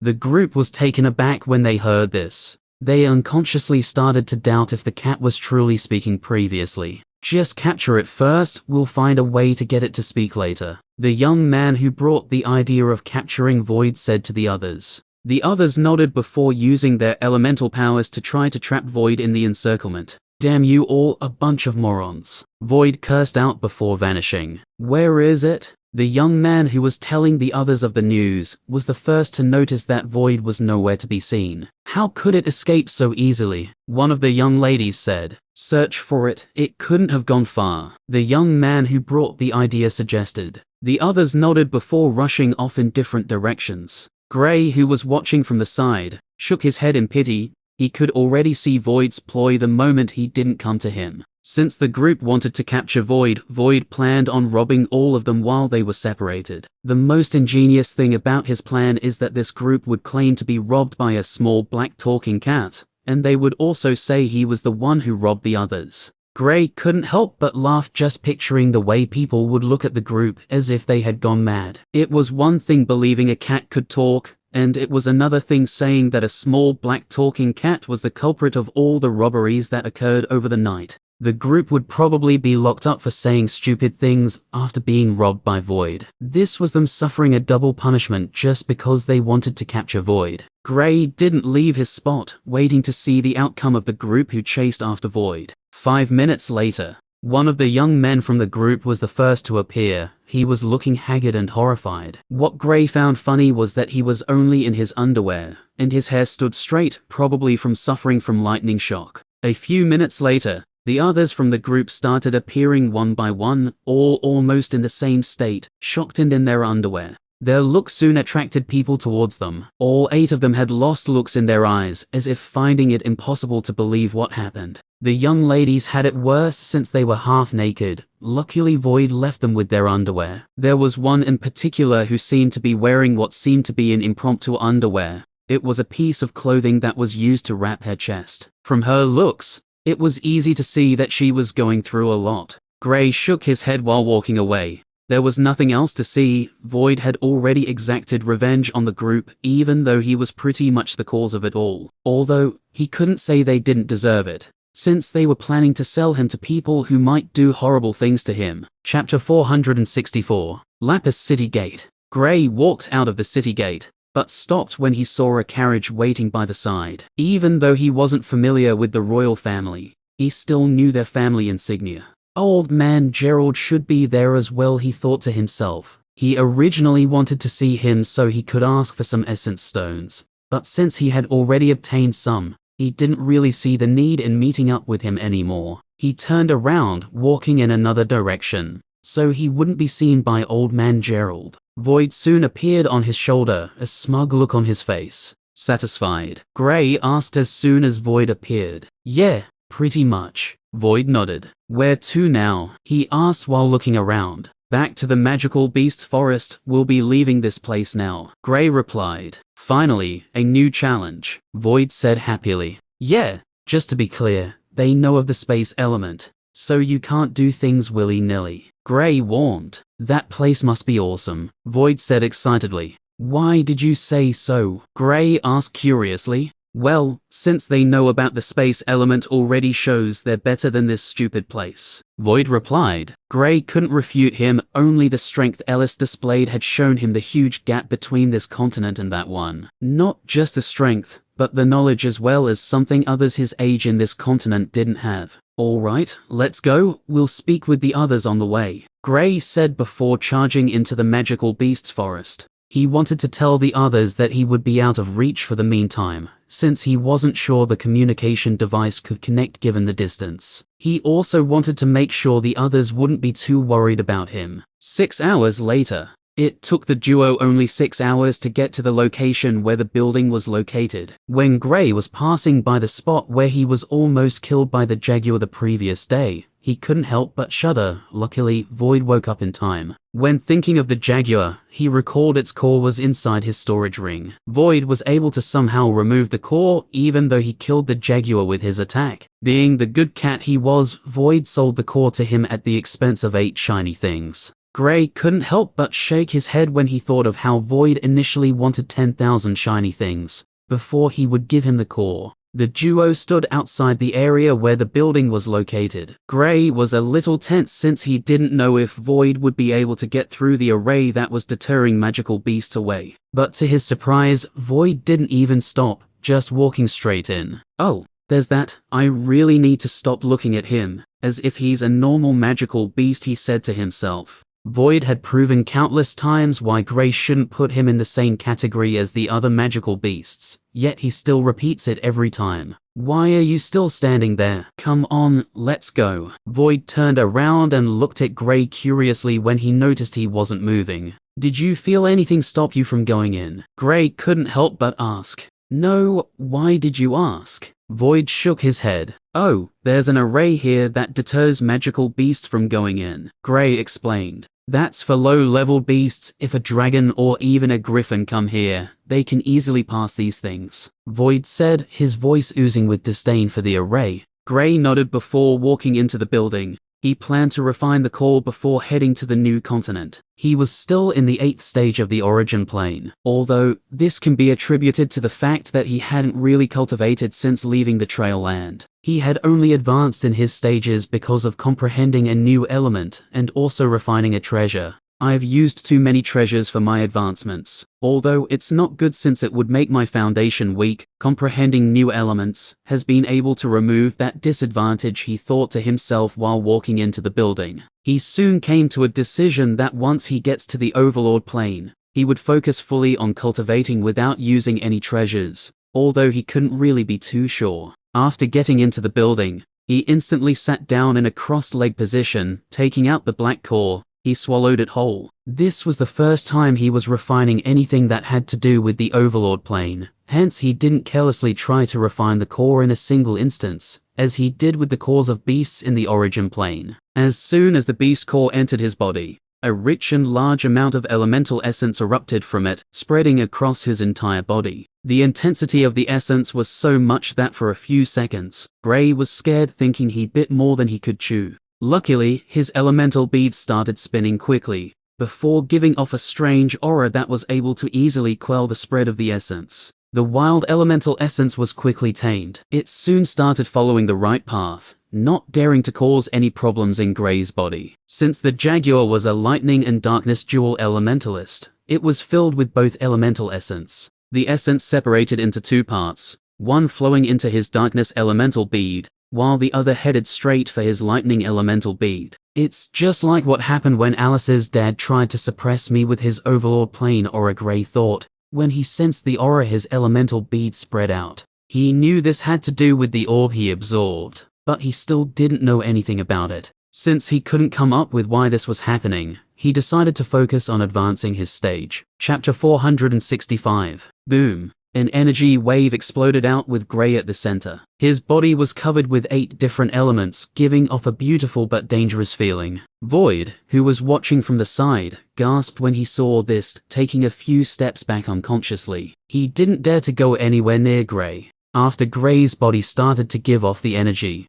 his strength started to increase slowly. Compared to before, Gray noticed the speed of his growth had somewhat decreased. He couldn't help but think of what the mysterious man who appeared to him when he started cultivating told him was a lie. According to what the man said, his cultivation speed would increase every time he comprehended a new element. Although his speed was faster than that of others, it was a bit below his expectations, since he currently had 8 elements. The thing he forgot was that with the increase of his elements, the essence he needs would increase as well. So even though his cultivation speed increased, the essence needed for a breakthrough was a huge amount. 10 minutes soon went by, and his stage had finally advanced by a single stage, entering the 9th stage of the origin plane. But it didn't end there. From Gray's deduction, there was still about 30% left of essence from the beast core. This should be able to push him to the peak of the origin plane, if he was lucky. Time continued moving, with his strength increasing with time. 30 more minutes went by before the energy wave he was giving off slowly started receding. The elements that covered him also started to fade away.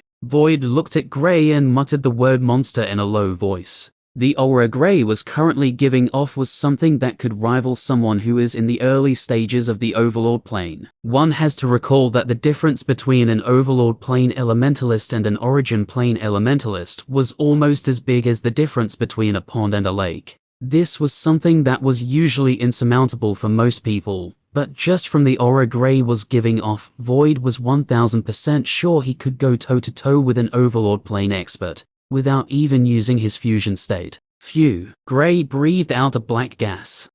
The peak of the origin plane, not bad, he muttered. Do you always cause this type of commotion whenever you're breaking through? Void asked from the side. Commotion. Gray raised a brow, looking at Void weirdly. Yeah, you were doing a light show, while also giving off energy waves. It was as if you wanted the world to know you're advancing, Void said sarcastically. Strange. I don't think this happened the last.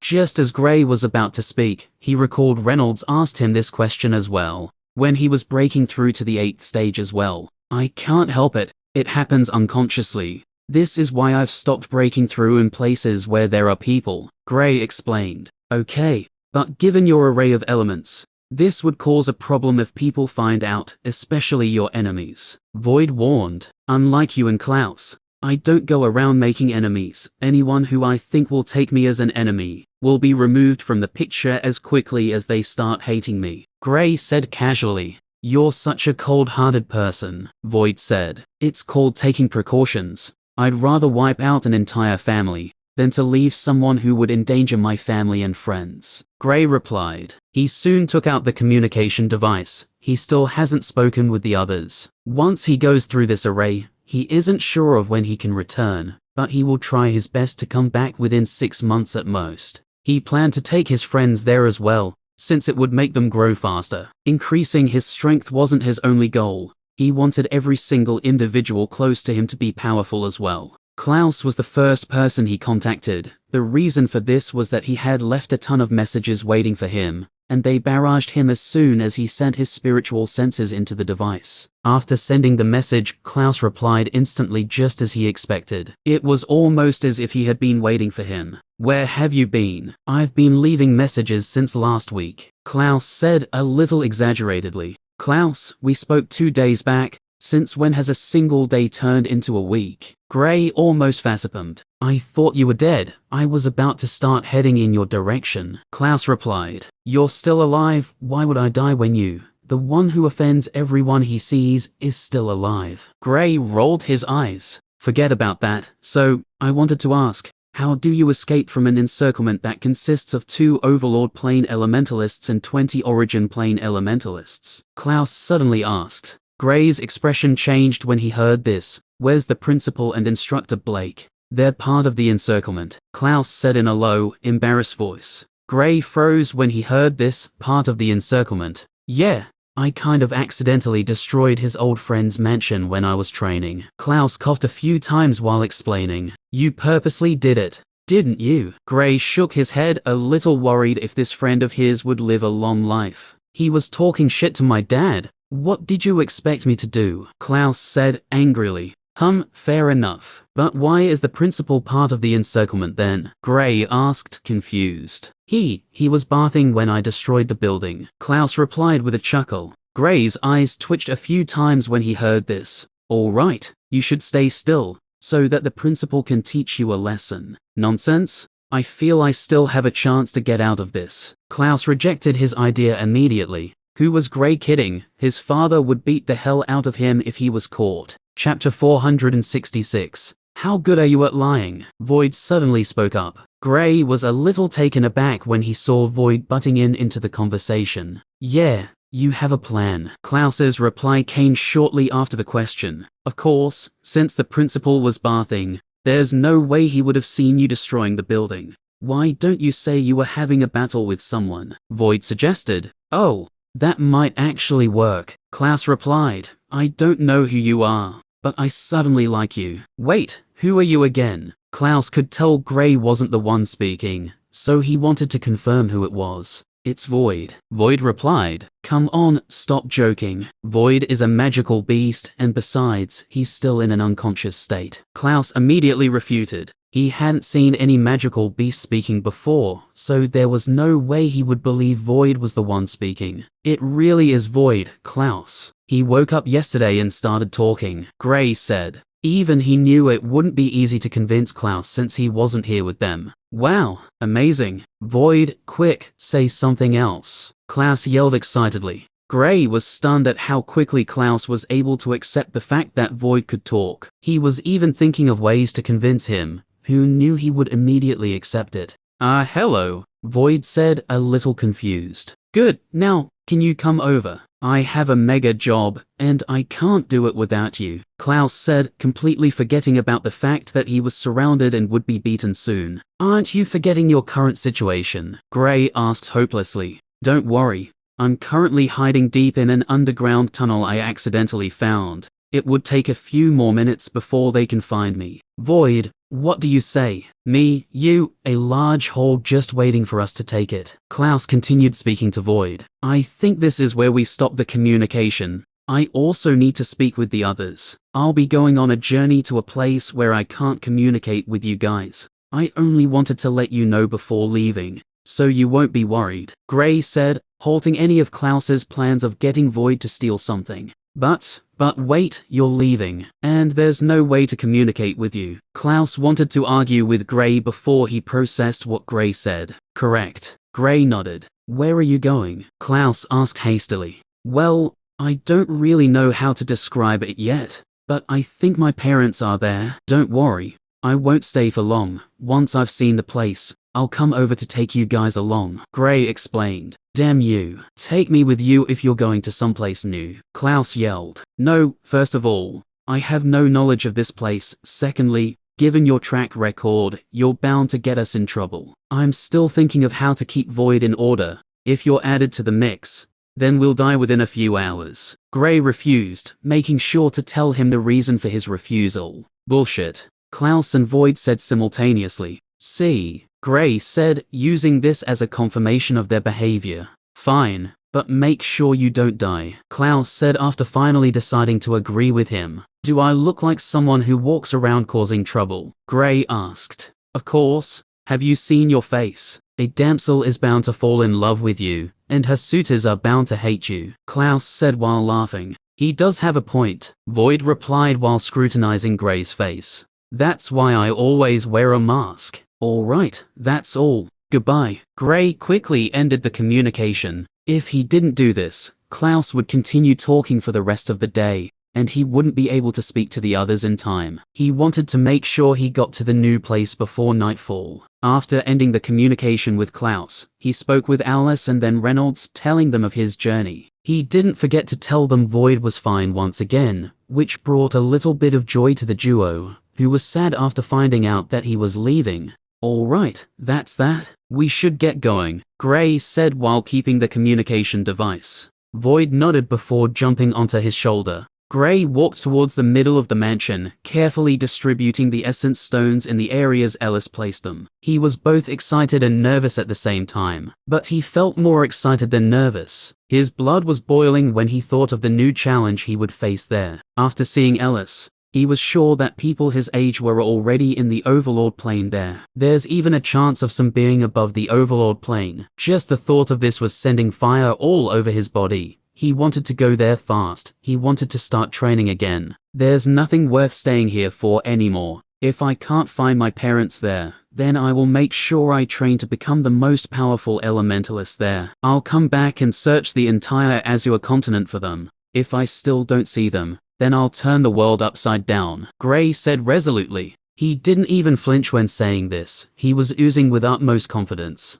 That's the spirit. Come on, let's go dominate, Void said excitedly. He didn't want peace. He never had. As long as there was something going on, he was satisfied. Gray smirked before placing the last piece of stone in the array and slowly walking back to the middle of the array. The array soon lit up, enveloping both Gray and Void. After a few minutes, the duo was nowhere to be seen. A figure soon appeared from the void, staring at the array. Sire, the young lord's journey is about to start. I don't think I will be of much help there. I need to go back and inform Milady about this before she finds out herself, the figure said. It was none other than the old man who was protecting Gray, although he couldn't really say he did much since he allowed him to go through multiple perilous encounters. But without those encounters, there was no way Gray would be who he was today. Chapter 467. At the top of a lush mountain, a rift suddenly opened in the sky, spitting out a human figure. Bomb. The figure crashed heavily into the ground, causing dust to rise up. Damn it. Why didn't it just open like a space tunnel usually does? An enraged small voice said. Stop complaining. It's not like you're the one who slammed into the ground, another voice said from the dust. The dust soon settled, and Gray and Void could be seen. Gray used the wind element to push the dust from his body before he looked around.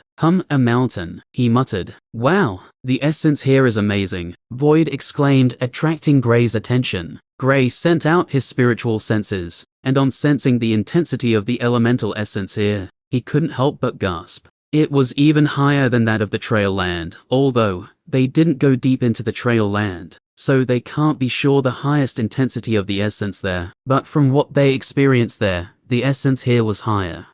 We'll have to find a way to ask around to know where we are. According to what Ellis said, this place is divided into 5 continents. Since I'm searching for him, Then I should be heading to where he's located. From what he said, he lives in the southern continent. Once I find out which continent I appear in, then I can start searching for him, Gray said to Void as he started descending down the mountain. Since he didn't know anything about this place, he wanted to make sure he didn't put himself in any trouble. 15 minutes later, Gray and Void were already at the base of the mountain, staring at the road ahead of them. They still haven't seen anybody yet, so they have to continue walking. Void was staring around with curiosity, while Gray on the other hand was staring around vigilantly. Unlike Void, he wasn't so carefree in a foreign place. It was almost sunset by the time they came out of the space tunnel. By the time they got to the base of the mountain, the sun had already set. We should hurry up. It wouldn't be nice if it gets dark when we don't even know where we are. Gray increased his speed. He couldn't afford to take any chances in this new place. The only thing he found strange was that other than some small beasts, he hadn't encountered any magical beasts. This wasn't a bad thing though, since it meant they weren't in any danger.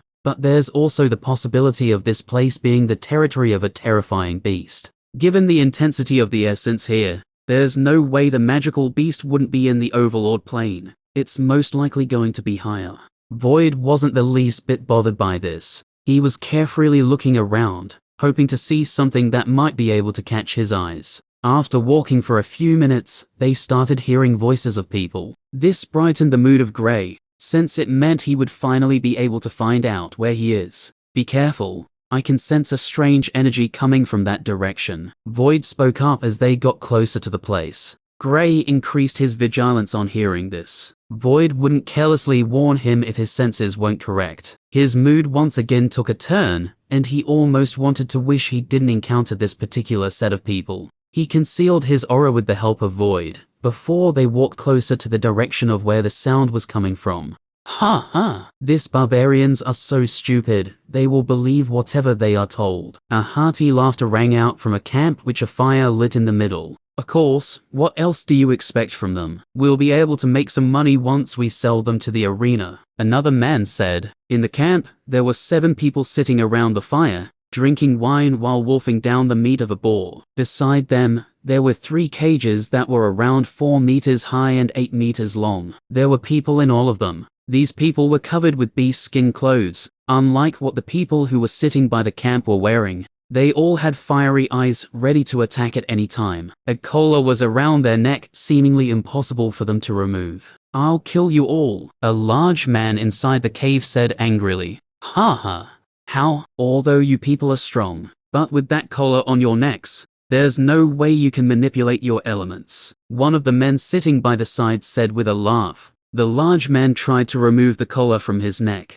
but as soon as his hand got to it, it released a sparkling lightning attack that not only shocked his hands, but also his entire body. Ah! The pained screams of the man rang out, followed by the smell of charred skin. Ha ha, morons! The group of 7 were thrown into a fit of laughter when they saw this. One could see the joy on their faces as they watched the man being electrocuted by the collar.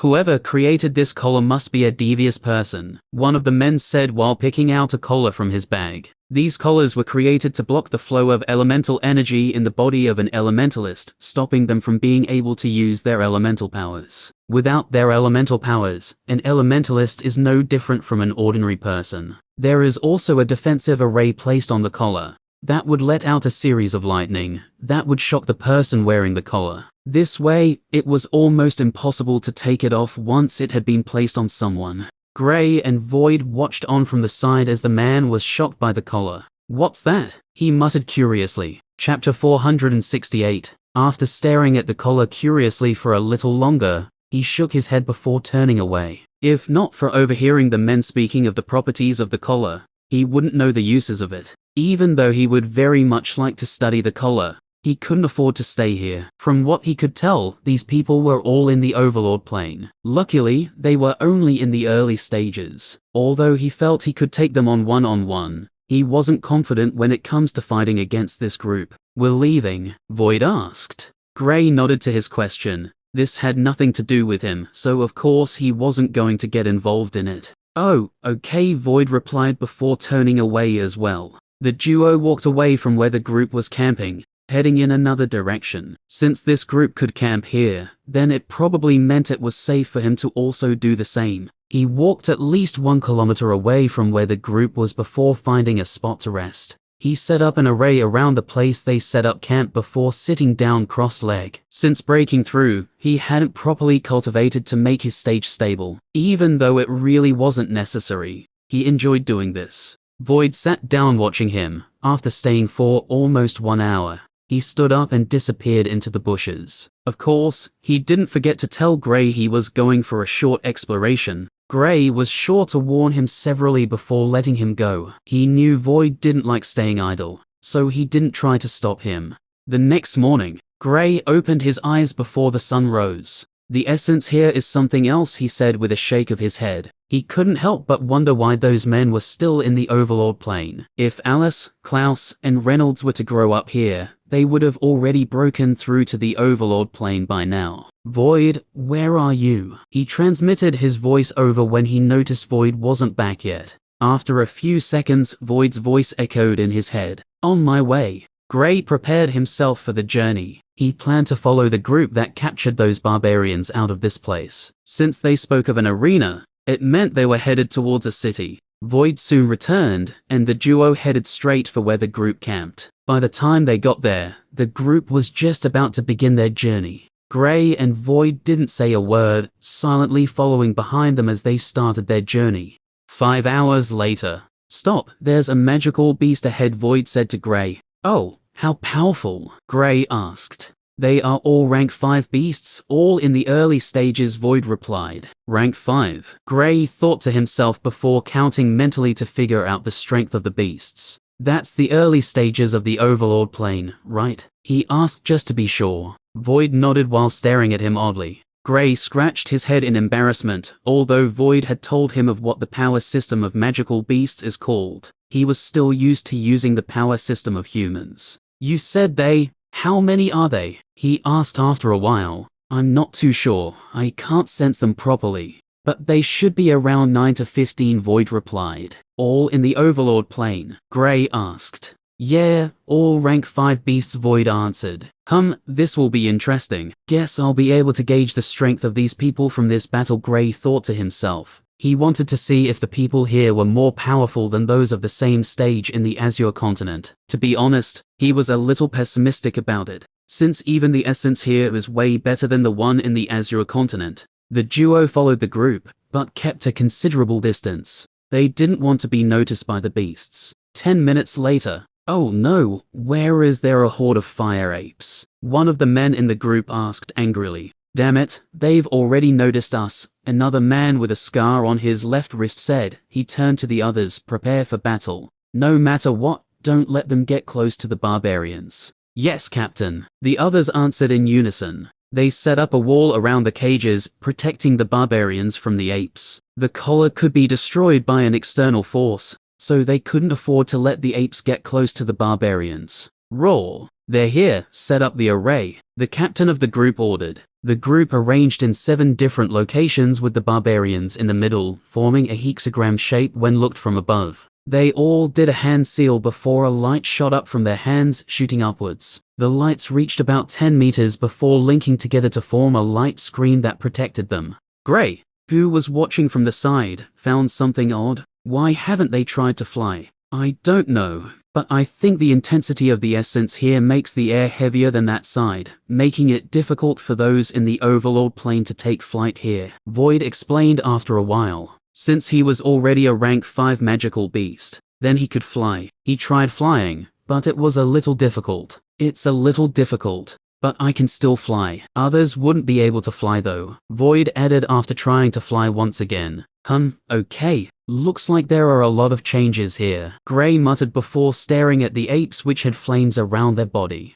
The apes attacked as soon as they encountered the group. The attacks of the apes slammed into the light screen that appeared around the group. Boom. The apes' attacks were unable to destroy the defense of the group. Attack. The captain of the group ordered. Boom. Bang. Roar. The group's counterattack dealt major damage to the 2 apes at the front, causing them to roar in agony. The array the group set up has the ability to defend and attack, making it almost impossible for the apes to get to them. Gray and Void couldn't help but commend the efforts of the group. Although there were arrays like this back at the Azure continent, none of them was this powerful. From Gray's estimation, the attack of the array was at the very least equal to an attack of a mid-stage Overlord plane elementalists, and the defense seems to be around the late stages of the Overlord plane. This is an interesting array. I wonder if there's a way I can modify it. Gray thought to himself while watching the battle. Just from looking at the array, he has been able to not only decipher it, but he has come up with different ways to immediately break it within the short time of 2 minutes.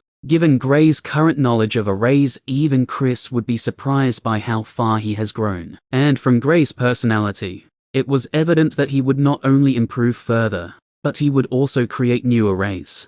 15 minutes later, the array made by the group was still standing, while the numbers of the apes had started to dwindle, with bodies lying on the ground. Of the 13 apes that came to attack the group, 5 of them were dead, and 2 were seriously wounded. Haha, this array is amazing. It's totally worth every stone we spent on it. One of the men in the group laughed out loud happily. Although the array was slowly draining their essence energy, it should be able to last at least 1 hour more. There was no way the apes would be able to survive until then. 3 minutes later, another one of the apes fell. On seeing how their numbers were slowly dwindling, the apes immediately retreated from the battle. Although their knowledge couldn't be compared to that of an adult human, they were still smart. The group stayed in the array for a few more minutes, waiting for the apes to completely leave the area before they destroyed the array. Pack up their bodies. They will fetch us a good sum as well, the captain ordered. The group immediately got to work, first removing the cores of the 6 apes, before storing their bodies. One person could only keep a single ape in their storage ring.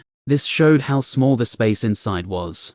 When Void saw the apes retreating, he couldn't help but shake his head in disdain. Stupid things. I could easily destroy that array with a simple attack, yet they all couldn't. They only believed in brute strength, unlike you who is smarter than them. Gray said, even if they couldn't break the array, couldn't they at least escape sooner? Sigh, I feel ashamed classifying these dumb fools as magical beasts as well. Void shook his head in dejection. Gray chuckled when he saw this. Void was just too prideful, although he couldn't say he didn't have the right to be, since he was not only smarter but more powerful as well. Chapter 469. The group once again started their journey after keeping the bodies of the apes. Gray and Void followed them just like the first time, making sure to keep a good distance from the group. Other than the time they fought against the apes, the rest of the journey was pretty peaceful. They left the forest after 6 hours, heading towards the towering city's figure that was far away. Gray and Void immediately stopped following them the moment they saw the city from afar. There was no use following the group anymore, since they had already served their purpose. Gray decided it was best to wait by the side for a few minutes,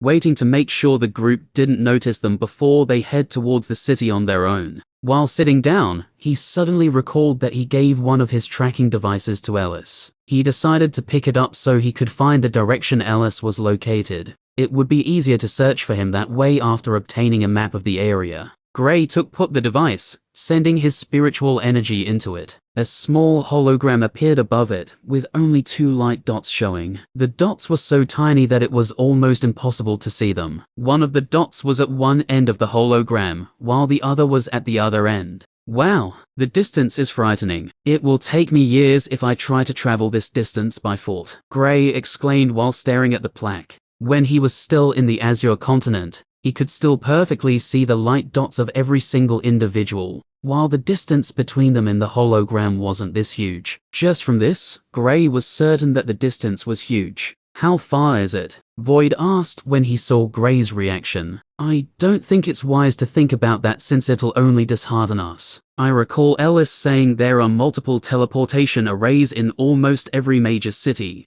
That will be a means of transport here, Gray explained, telling Void all that he knew. 20 minutes later, the duo left the side of the road, heading towards the large city. From their current distance, Gray guessed the city was around the same size as Frost City. It didn't take long for them to get to the city gate. At the top of the gate, the word Eagle was boldly written on it. Gray and Void stared at the drawing of an eagle at the top of the gate for a little longer before heading towards the city. He could see people passing through the gates without being stopped, so it was easy to guess there was no need for paying an entrance fee. Just as he was about to walk in, he was stopped by a young man who was wearing a guard uniform. "Show me your entry permit," the guard said, stretching out his hand. "Entry permit?" Gray asked with confusion written all over his face. The guard nodded with his hand still outstretched. "But why did you come to only me when there are others going in without showing anyone this so-called entry permit?" Gray asked plainly.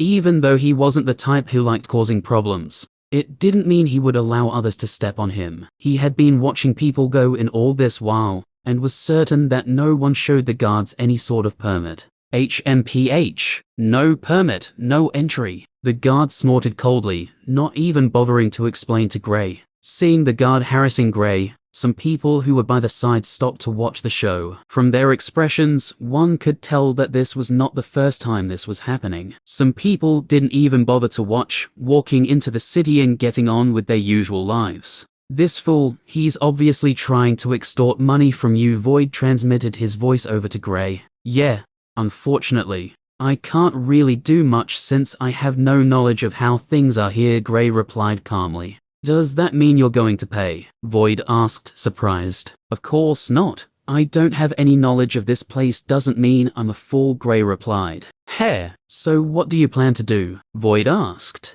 They just got here, but they were already placed in a difficult situation. Although Gray didn't think much of the young man in front of him, he didn't have the thought of fighting with him, since he was in the Overlord plane. Compared to the group he encountered, he could sense that this young man was stronger than they were. One other thing that Gray found out was that most of the people here were either in the Origin plane or the Overlord plane. The ones in the Origin plane were the minority, with most being in the Overlord plane. Luckily, most of them in the Overlord plane were all around their late 20s or middle-aged. "Show your entry permit or piss off," the guard said. Gray turned around and left without speaking a word. There was no use in talking to the guard. He could tell the guard only wanted to create trouble for him, and he was not foolish enough to allow it. He could easily agree to offer some essence stones, but that would only create an avenue for these people to continue extorting him. "So, what now?" Void asked. "You're a space elementalist, aren't you?" Gray asked sarcastically.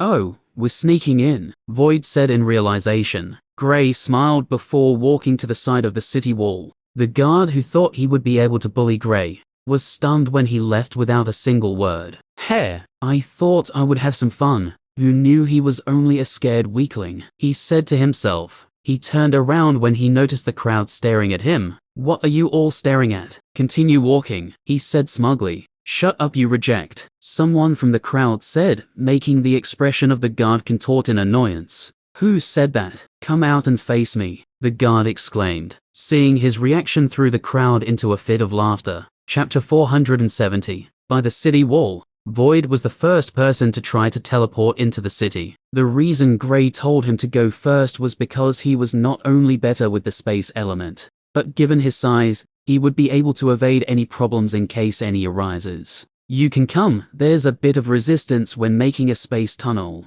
but you should be able to make it through," Void's voice echoed in Gray's head. "All right," Gray nodded before trying to create a space tunnel. Surprisingly, he failed in the first attempt, which shocked him. Even though Void told him there was a little bit of resistance, he didn't think it was this strong. He tried opening it again, but the result was just like the first time. He was unable to open it. He didn't give up immediately, trying it 4 more times, but the results were the same. He was unable to make it. What was more annoying was that his space essence reserve was draining at an unimaginable rate. Void, I think you'll have to open the space tunnel for me. I can't seem to do it." Gray was left with no choice but to ask for Void's help. Now he knew the difference between them when it came to manipulating the space element. Void was able to easily create the space tunnel, yet even after multiple tries, he was still unable to. Void soon appeared before him from a small tear in the void. The tear soon increased in size, becoming big enough for Gray to walk through.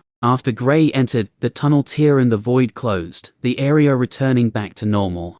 Inside the city, Gray appeared on the side of the wall, just behind a building.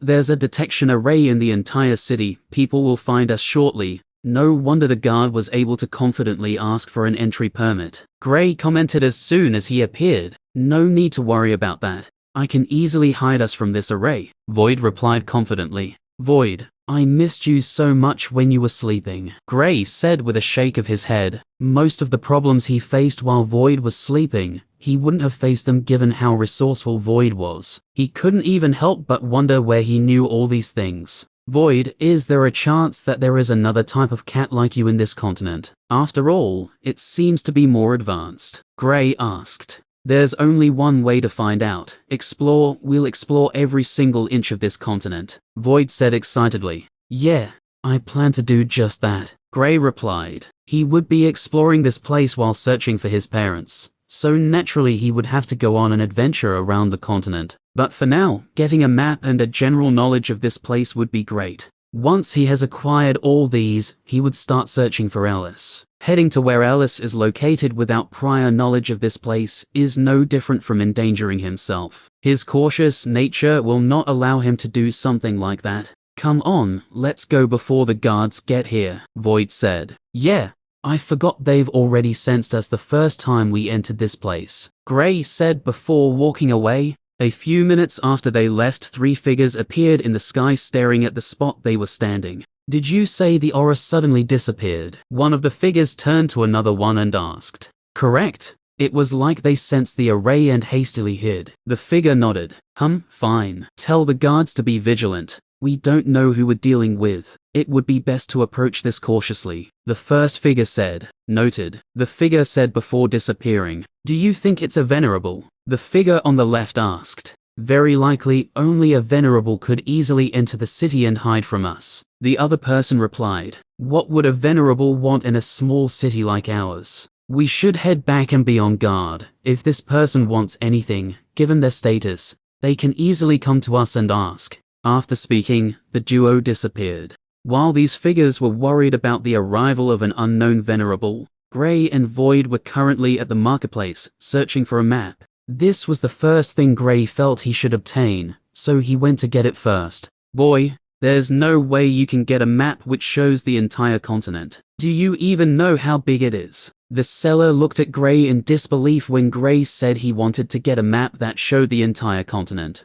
Oh, then can I get one that covers the region we're currently in? Gray asked, slightly embarrassed. The seller nodded before taking out a map that was almost a meter wide. That's 3,000 high-grade essence stones, the seller said emotionlessly. That expensive? Gray asked, stunned. You can leave it if you don't want it, the seller replied. Gray dropped the map before walking in another direction. They were in a marketplace. There was no way this was the only place that sells maps. He could easily tell that the man wanted to extort him when he noticed he was new here. After going to 3 more stalls, he found a map for as low as 100 high-grade essence stones. So this is the western continent. We'll be heading to the northern continent to search for Ellis. Gray muttered to himself. He didn't look at the map properly, keeping it and asking for where the library was located. He wanted to know more about this place, and the library was the best place to get the history of this place. Even though he doesn't know everything,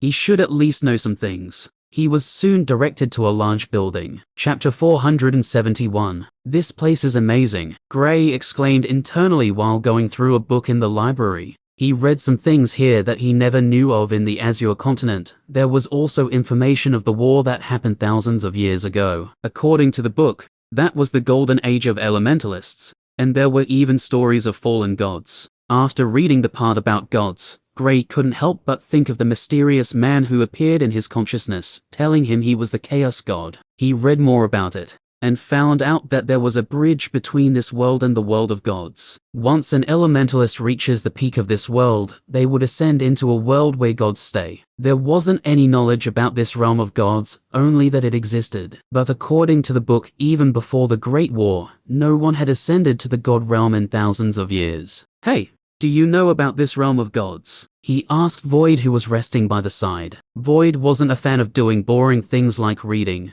so he naturally couldn't stay with him. The only reason he was still in the library was because Gray refused to let him leave the building. According to Gray, he would cause too much mayhem. Realm of Gods. What's that? Void raised his head, staring at Gray curiously. It's written here in the book. According to it, elementalists grow to a stage and become gods, Gray explained. I have no knowledge of this. Do you think I'm a god? Void suddenly asked. Stop dreaming. You aren't even as strong as a sage plane elementalist yet, Gray sneered. That doesn't mean I can't be a god. Have you thought of the possibility of me being a god, but losing my memory and strength? Void asked.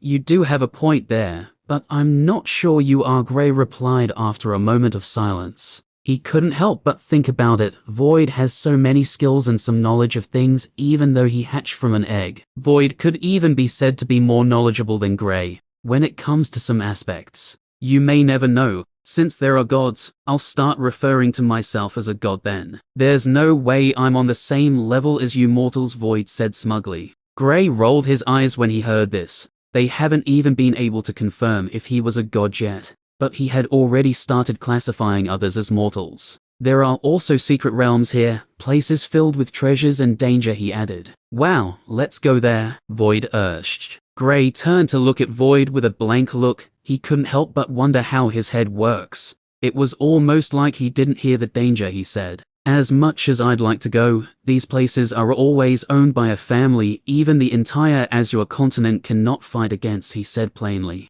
It doesn't matter, we'll dominate them all, Void said confidently. Yeah, someday, I'm sure of it, Gray replied with the same confidence. If others heard a magical beast in the early stages of the Overlord plane, and an 18-year-old who was still at the peak of the Origin plane, were plotting how they would dominate the world, they would laugh their hearts off. Even the youths of Gray's age were already ahead of him in cultivation stage, yet he was speaking this boldly. Gray continued reading while Void decided to go to sleep since there was nothing for him to do. After staying in the library for almost the entire day, he finally got up and left. The duo went to search for a tavern to sleep. Gray planned on coming back to the library the next day. He was intrigued by the new things he was learning, so he wanted to know more. During the night, Gray tried to recreate a small version of the array he saw that group using. Unlike the one the group used, he was using the power of 7 different elements to fuel the array. He naturally wasn't able to make it immediately,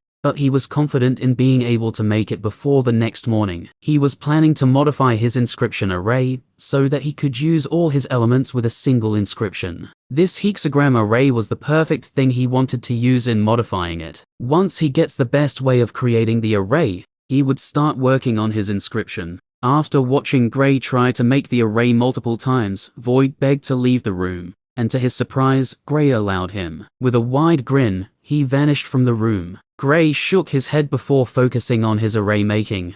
The next day, Gray once again went to the library. His main focus right now was acquiring knowledge, and he wanted to focus on that. 3 days soon went by with Gray spending the entire day in the library, while spending the night working on arrays. After 3 days of reading, he got some knowledge of this place. The continent is generally known as the Aurora continent, and it's divided into 5 parts. The northern, western, southern, eastern, and middle continent. There are multiple big families and factions in each of the continents. Unlike the Azure continent, which had academies, the Aurora continent had factions which would recruit talented youngsters each year. There are low, mid, and high-grade factions. Gray, you have to check out the arena. There are going to be different battles today, Void said pumped. What's this about an arena? Gray asked curiously. Since leaving the first day, Void has always left him alone when he heads to the library to read. He only decided to walk around the city today, and Void was already recommending the arena to him. I assure you, you'll like the place, Void said, clearly hyped about the battle that was taking place today. Alright, fine, let's see the arena. Gray agreed since he didn't really have a choice anyway. Chapter 472. Yes, come on, let's go before all the front seats are taken, Void said happily before taking the lead. Gray followed behind. Since coming here, he had been wearing a mask all the time, hiding his face from people. Although he doesn't usually admit it, he knew that his face might cause trouble for him. They soon got to a large Colosseum-like building. People were flocking into the place, all speaking exaggeratedly. Gray headed towards the entrance, and before he could get there, "There's the cat, get it?" someone exclaimed from the side, pointing at Void. "Oh crap, you're on your own now," Void said before taking off. 2 ladies, accompanied by a young man, ran towards them with annoyed looks on their faces. By the time they got there, Void was obviously long gone. One of the young ladies stamped her feet on the ground angrily, before turning to Gray. It was on your shoulder, so you obviously have a connection with it. Huh? Gray had a look of confusion on his face. He couldn't help but look at his back, wondering if the young lady was speaking to someone else. Stop pretending, where's the cat? The young lady asked rudely. Did he provoke you in any way? Gray asked helplessly. That insolent cat laughed at me, the young lady said while gritting her teeth. Wait, what? Gray was slightly taken aback. He couldn't believe the young lady was causing all these issues because Void laughed at her. It tripped me and started laughing when I fell down, the young lady explained. Oh, sorry about that. He's a handful. I'm lucky to still be alive having a partner like that. Gray apologized. Even though the young lady spoke rudely at first, he could tell she didn't really mean any harm. HMPH. Fine, since you've apologized, I'll let it go, the young lady said before leaving with her friends. Gray just watched on as they left. He couldn't help but shake his head, wondering just how many people Void offended while he was in the library. To be safe, I should stop walking with him. Who knows if he has offended someone that can kill me with a single slap, he thought to himself. Void and Klaus are known for always being troublemakers. This is one of the reasons he had refused to let Void leave on his own. But since he was busy, it didn't seem right to keep him cooked up with him. After looking around to see if he could spot Void, he walked towards the entrance. He paid the entrance fee, which was 200 mid-grade essence stones, before stepping into the place. Following the crowd, he was lucky and actually managed to get a seat in the third row. This was one of the places closer to the arena. The people around all looked at him weirdly when they saw him taking a seat. Every single individual in the first, second and third rows were either in the late stages of the overlord plane, or the mid stages, except for Gray, who was still at the peak of the origin plane. Hey, where are you sitting? Void's voice suddenly resounded in Gray's head. In the fifth row. Why do you ask? Gray replied. Do you want to get killed? Come to the back seats. Didn't you notice people in the early stages of the overlord plane refuse to seat that close? Void asked worriedly. Oh, I was a little surprised about it. I just thought most of them didn't like sitting close to the arena, which is a strange thing, Gray explained. There are no protection arrays around the arena, so the aftershocks of their attacks affect the spectators. According to what I heard, they made it like this, so that it would be more entertaining and dangerous, of course, Void said. Oh, all the more reason I should stay here, Gray replied. He hadn't trained his physical body for a while now. If it can go through a series of aftershocks, then it would slowly start improving. If Void were to know the reason Gray didn't want to leave his seat, he would be flabbergasted. People were running away because it was dangerous, yet Gray wanted to use it to train his physical body. Also, why did you trip that girl? Gray asked. I didn't. She was running and almost kicked me. I only created a small lightning wall that blocked the kick. Of course she was electrocuted by it, and fell as well, Void said. Gray was short of words when he heard this. The young lady didn't speak of the lightning attack, only saying he tripped her, and started laughing as well. While Gray and Void were still discussing, a well-dressed man walked into the arena. Ladies and gentlemen, welcome. Today we'll be having a special event by the end of today's battles. But for now, let the battles begin, the man said gently, but his voice was heard by every individual in the Colosseum. The first battle will be between Gareth and a barbarian, the man announced, before leaving the arena. When the spectators heard of the barbarians, they exploded in multiple conversations.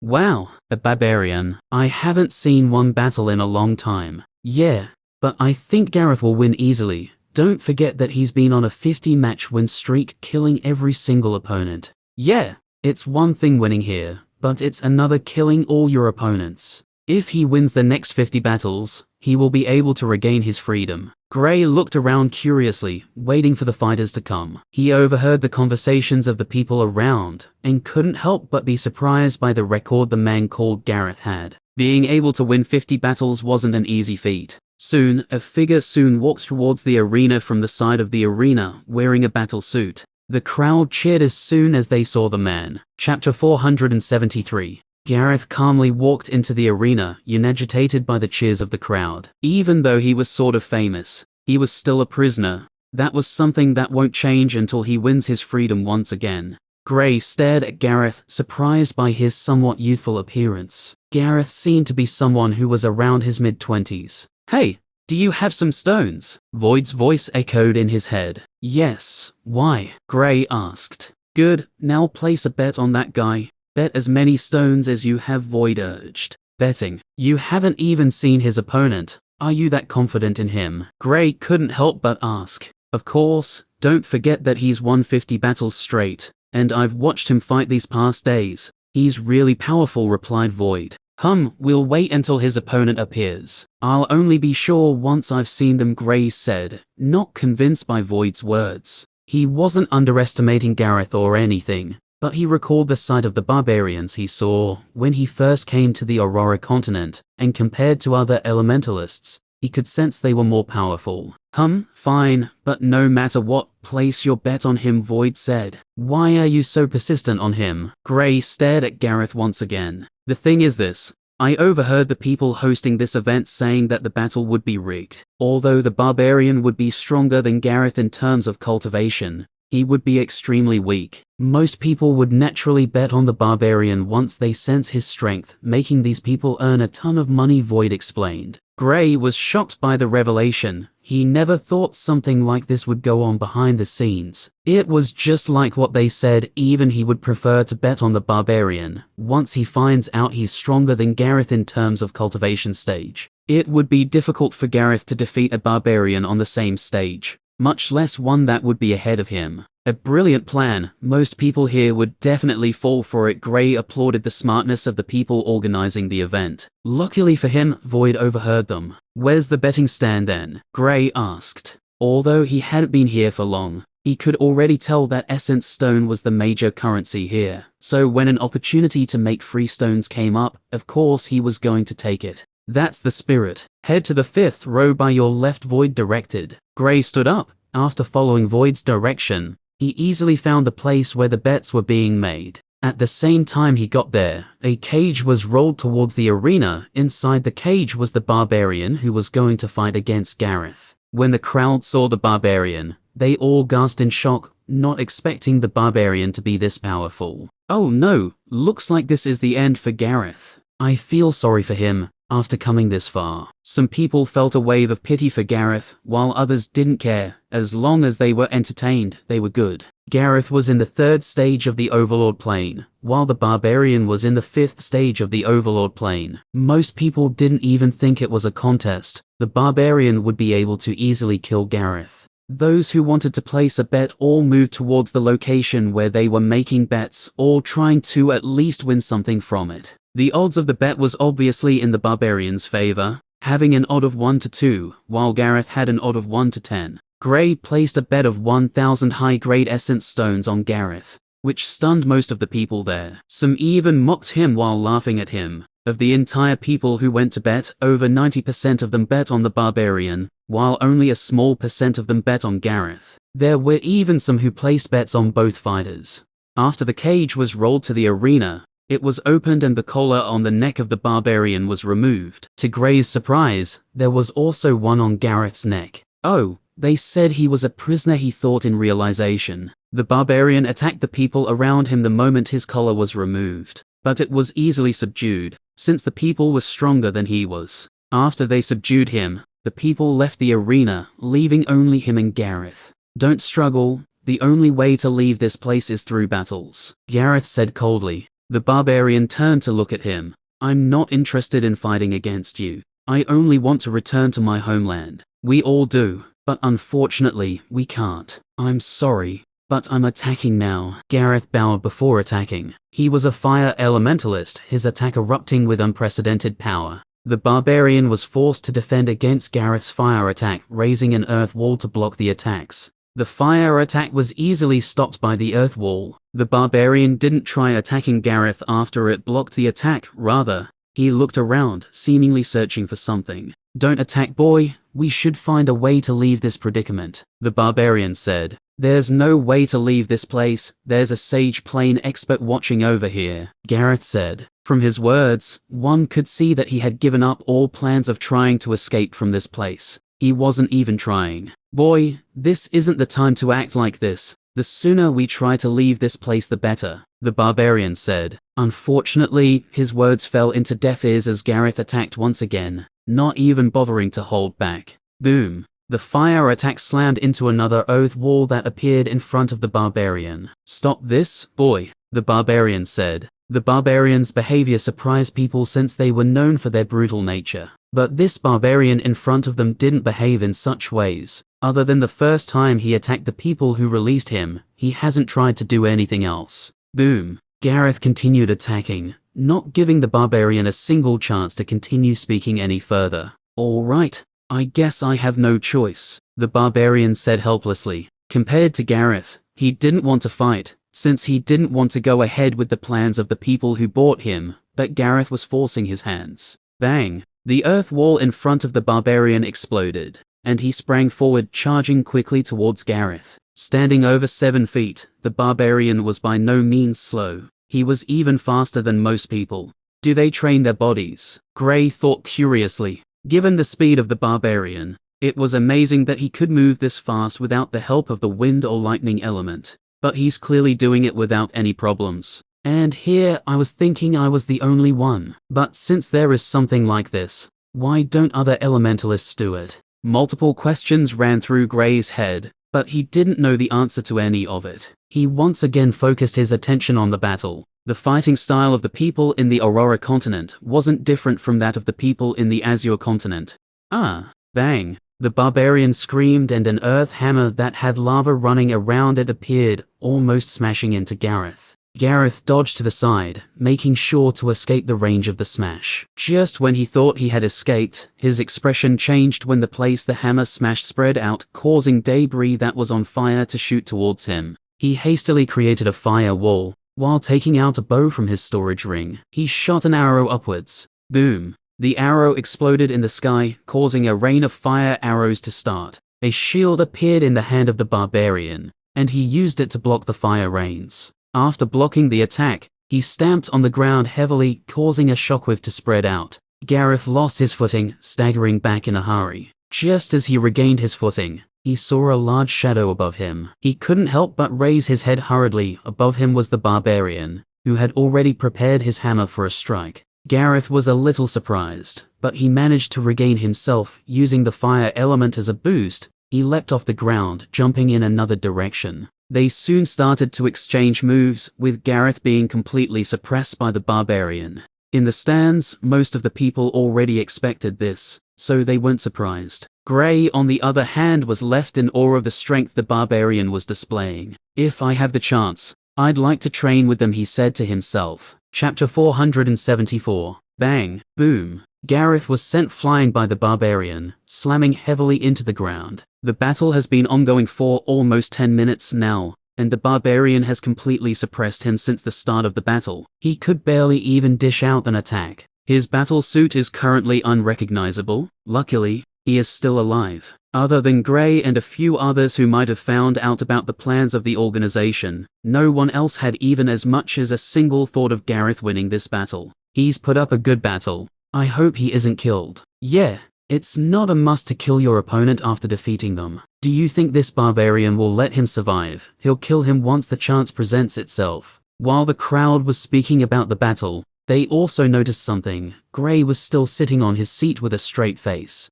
Hey, how come he hasn't run away yet? Someone pointed at Gray. Yeah, although this battle has been conservative due to the fighting style of the barbarian, it's still very violent. Just the aftershocks of the battle are enough to kill some people in the origin plane. Another person said, guess he's not that simple. Someone else pointed out, since Gray could stay there comfortably, it meant he wasn't someone weak. There's also the chance that he was being protected by a treasure or so, but either way, they didn't want to bother with him. The battle went on, with the barbarian being the one on top of the battle. After almost 25 minutes, Gareth was already bloodied from the fight, barely able to stand properly. Void, are you sure you heard right? Gray asked a little worriedly after seeing the condition of Gareth. 100%, the barbarian will soon start exhibiting signs of weakness, while Gareth will slowly start gaining the upper hand in the battle, Void explained. While Void was still in the middle of his explanation, something unusual happened in the arena. One of Gareth's attacks landed on the body of the barbarian, forcing him back. The crowd cheered in excitement when they saw this. No one enjoys watching a one-sided battering. A battle is only entertaining when both sides are attacking each other. Boom, bam. Gareth struck again. This time the barbarian used his earth shield to block the strike, but he was surprisingly pushed back by the impact of the explosion. After noticing he was starting to gain the upper hand, Gareth, who was previously looking worn down, was immediately revitalized, attacking with new vigor. The barbarian was left dumbstruck by the sudden increase in Gareth's strength. He couldn't believe what was happening. His fighting spirit was provoked, and he started to glow with red and brown lights. His height suddenly saw an increase of almost 5 inches, to the amazement of Gray, who was seeing something like this for the first time. It's the special skills of barbarians. Rage? I never thought this one would actually be able to do it. Someone from the crowd exclaimed in shock. When the rest of the crowd heard the statement, they gasped in shock. The skill displayed by the barbarian came as a surprise to them. Looks like Gareth's last-minute counter-attack will be futile. Yeah, I really had some hopes of him being able to get back from those attacks. Who knew it would be meaningless? Gray swallowed heavily when he thought of his essence stones, which were about to be lost. He noticed the change in the expression of the man who spoke before the fight started. This only meant that this wasn't something they planned against. From how things were going, Gareth was supposed to kill the barbarian, but since the barbarian is currently in a rage state, it's impossible for him to do so. What? Gareth yelled when he saw the barbarian entering this special state. I warned you, boy. But you didn't listen. Now you'll pay for your foolishness, the barbarian said emotionlessly as he walked towards Gareth. Gareth took a step back in fear. They didn't tell him something like this would happen. If he knew, there was no way he would fight this battle. Stop, don't move, you stupid barbarian, the man at the side of the arena said while walking into the arena. The barbarian sent a powerful attack towards the man, but it was stopped by the wave of a hand. The man slowly started to lift off the ground. After reaching just above the barbarian, he stretched out his hand. A powerful gale suddenly blew across the arena, forcefully suppressing the barbarian. The gale also reached the first few rows in the stands, almost blowing the people away. Gray was one of the first people to react when he saw this, using the earth element to forcefully implant his leg into the ground, making sure there was no way this gale would take him away. The people around were once again left dumbstruck by his unfazed appearance. This wasn't something someone in the origin plane could withstand, yet there Gray was, sitting calmly. I'm sorry everyone, but this is a battle I cannot allow to take place. Special barbarians like this one here are not allowed in these battles, the man explained. As for those who made a bet, you can go back and retrieve your essence stones. The man motioned for someone to come with the cage before placing the barbarian inside. He didn't forget to put the collar on the neck of the barbarian. I'm sorry for the inconvenience everyone. The battles will continue as planned. The man bowed to the crowd before leaving. He looked at Gareth with a disappointed gaze before walking away from the arena, heading towards a special room. Gareth bowed his head but left as well. The crowd watched everything unfold in surprise. Those who placed a bet on the barbarian were left furious, since they would have been able to at least double their essence stones. But now they had nothing. The few people who placed their bets on Gareth breathed a sigh of relief, especially Gray. None of the people here could refute the man since he was someone in the Sage plane. The battles went on as usual, and the other participants came forward to fight. Gray got to find out that people other than prisoners could also participate in the battles. He felt a surge of regret since he would have tried to test his hand against someone at the peak of the origin plane just like himself. He wanted to see the difference between the elementalists here and those in the Azure continent, especially now that he found out that he couldn't use the space element here, cause his grade is too low. While Gray was still feeling a wave of regret, the man who spoke at the start of the show stepped forward once again. Alright, so for the special event today, we have some representatives from the Abyss faction, who are looking to recruit some strong fighters. No matter the stage of the elementalist, as long as you can show that you're powerful when compared to others in your stage, you can step forward and take the test, the man announced. The crowd was thrown into an uproar when they heard the man speak of the Abyss faction. Never in their wildest dreams did they expect that the organizers of the event had ties with the Abyss faction. The rules of the battle are simple. Anyone from the crowd can step forward. After saying your cultivation stage, you'll be challenged by someone from the Abyss faction in the same stage. If you can defeat that person, then you have the chance to become a student of the faction, the man explained. After hearing this, the crowd was exhilarated by the news. Joining a faction like the Abyss faction was an honor for them. It would greatly boost their status, as well as their strength, since they will have a better cultivation ground. Gray was a little taken aback when he heard this. He knew of factions instead of academies. The Aurora continent had factions, but they play the same role just like the academies in the Azure continent. A chance to test my strength against one of the people here. Since it's a contest of some sort, I shouldn't be in too much trouble if I win, he thought to himself. Although he had not exchanged blows with any of the people here, he was still very confident in his abilities. While he was still in the Azure continent, he didn't have an opponent in the origin plane while he was still in the 7th stage, much less now that he was at the peak. Hey, will you attempt it? Void's voice echoed in his head. Yeah. I'd like to see how powerful the geniuses here are, Gray replied confidently. Nice. If only I will be able to bet on you, Void said sadly. Haha, no need. I might lose. You may never know, Gray chuckled softly. Although he said this, Void could still sense the total confidence oozing from his voice. The thought of losing doesn't even seem to be in Gray's head. Chapter 475. The first person to step into the arena was a young man in the mid-stages of the origin plane. He looked to be in his early 20s. After the man announced his cultivation stage, a youth stood up from the special area in the Colosseum, wearing what looked like a uniform. Gray stared in the direction the young came from and confirmed that the others there were also wearing the same black dress. The youth was around 14 to 15 years, which came as a surprise to Gray, who was watching. Back in the Azure continent, a 15-year-old should just be breaking through to the arcane plane. If they were talented enough, they should be around the mid or late stages. Then in his case, he hadn't even started cultivating at that age. When the youth stepped into the arena, one could slightly sense his arrogance and air of superiority. Those who are members of factions take non-members to be inferior people.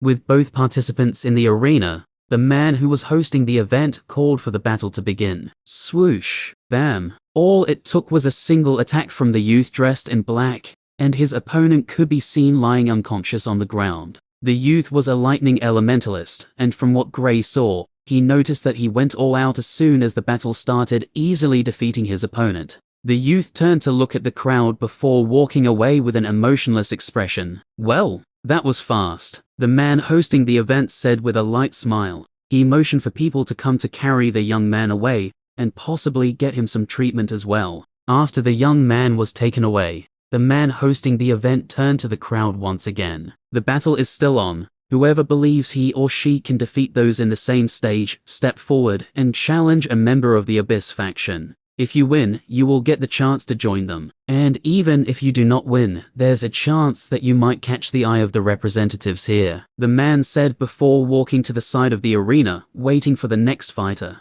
Wow, so powerful, and he's only in the mid stages. How powerful do you think those in the late stages or at the peak will be?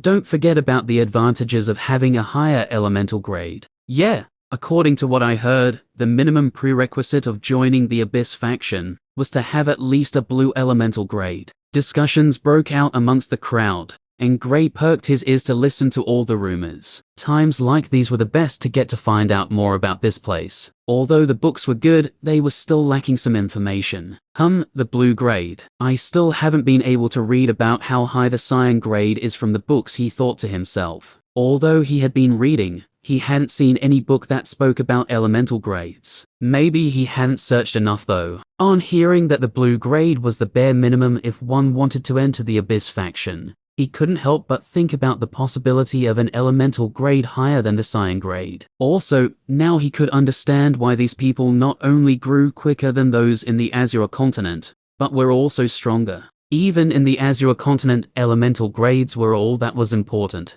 Gray continued contemplating elemental grades before the next person finally summoned enough courage to try his luck. This person was in the early stages of the overlord plane, and was already in his late 20s. Even though compared to the geniuses of the Abyss faction he was a little too old, he still wanted to see the difference in strength. After the man announced his cultivation stage, another youth stood up from the special area and walked towards the arena. The youth was a little older than the first one, but she was around 18 to 20 years old. She gracefully walked into the arena, staring at the man with a small smile. The man hosting the event quickly called for the battle to begin. Boom. The man was the first to explode out with the water element. Learning from the experience of the first guy, he didn't dare to wait for his opponent to attack him first. He created what looked like tentacles around him, using them to attack the young lady. The young lady was soon enveloped by the wind element, easily dodging all the attacks of the tentacles.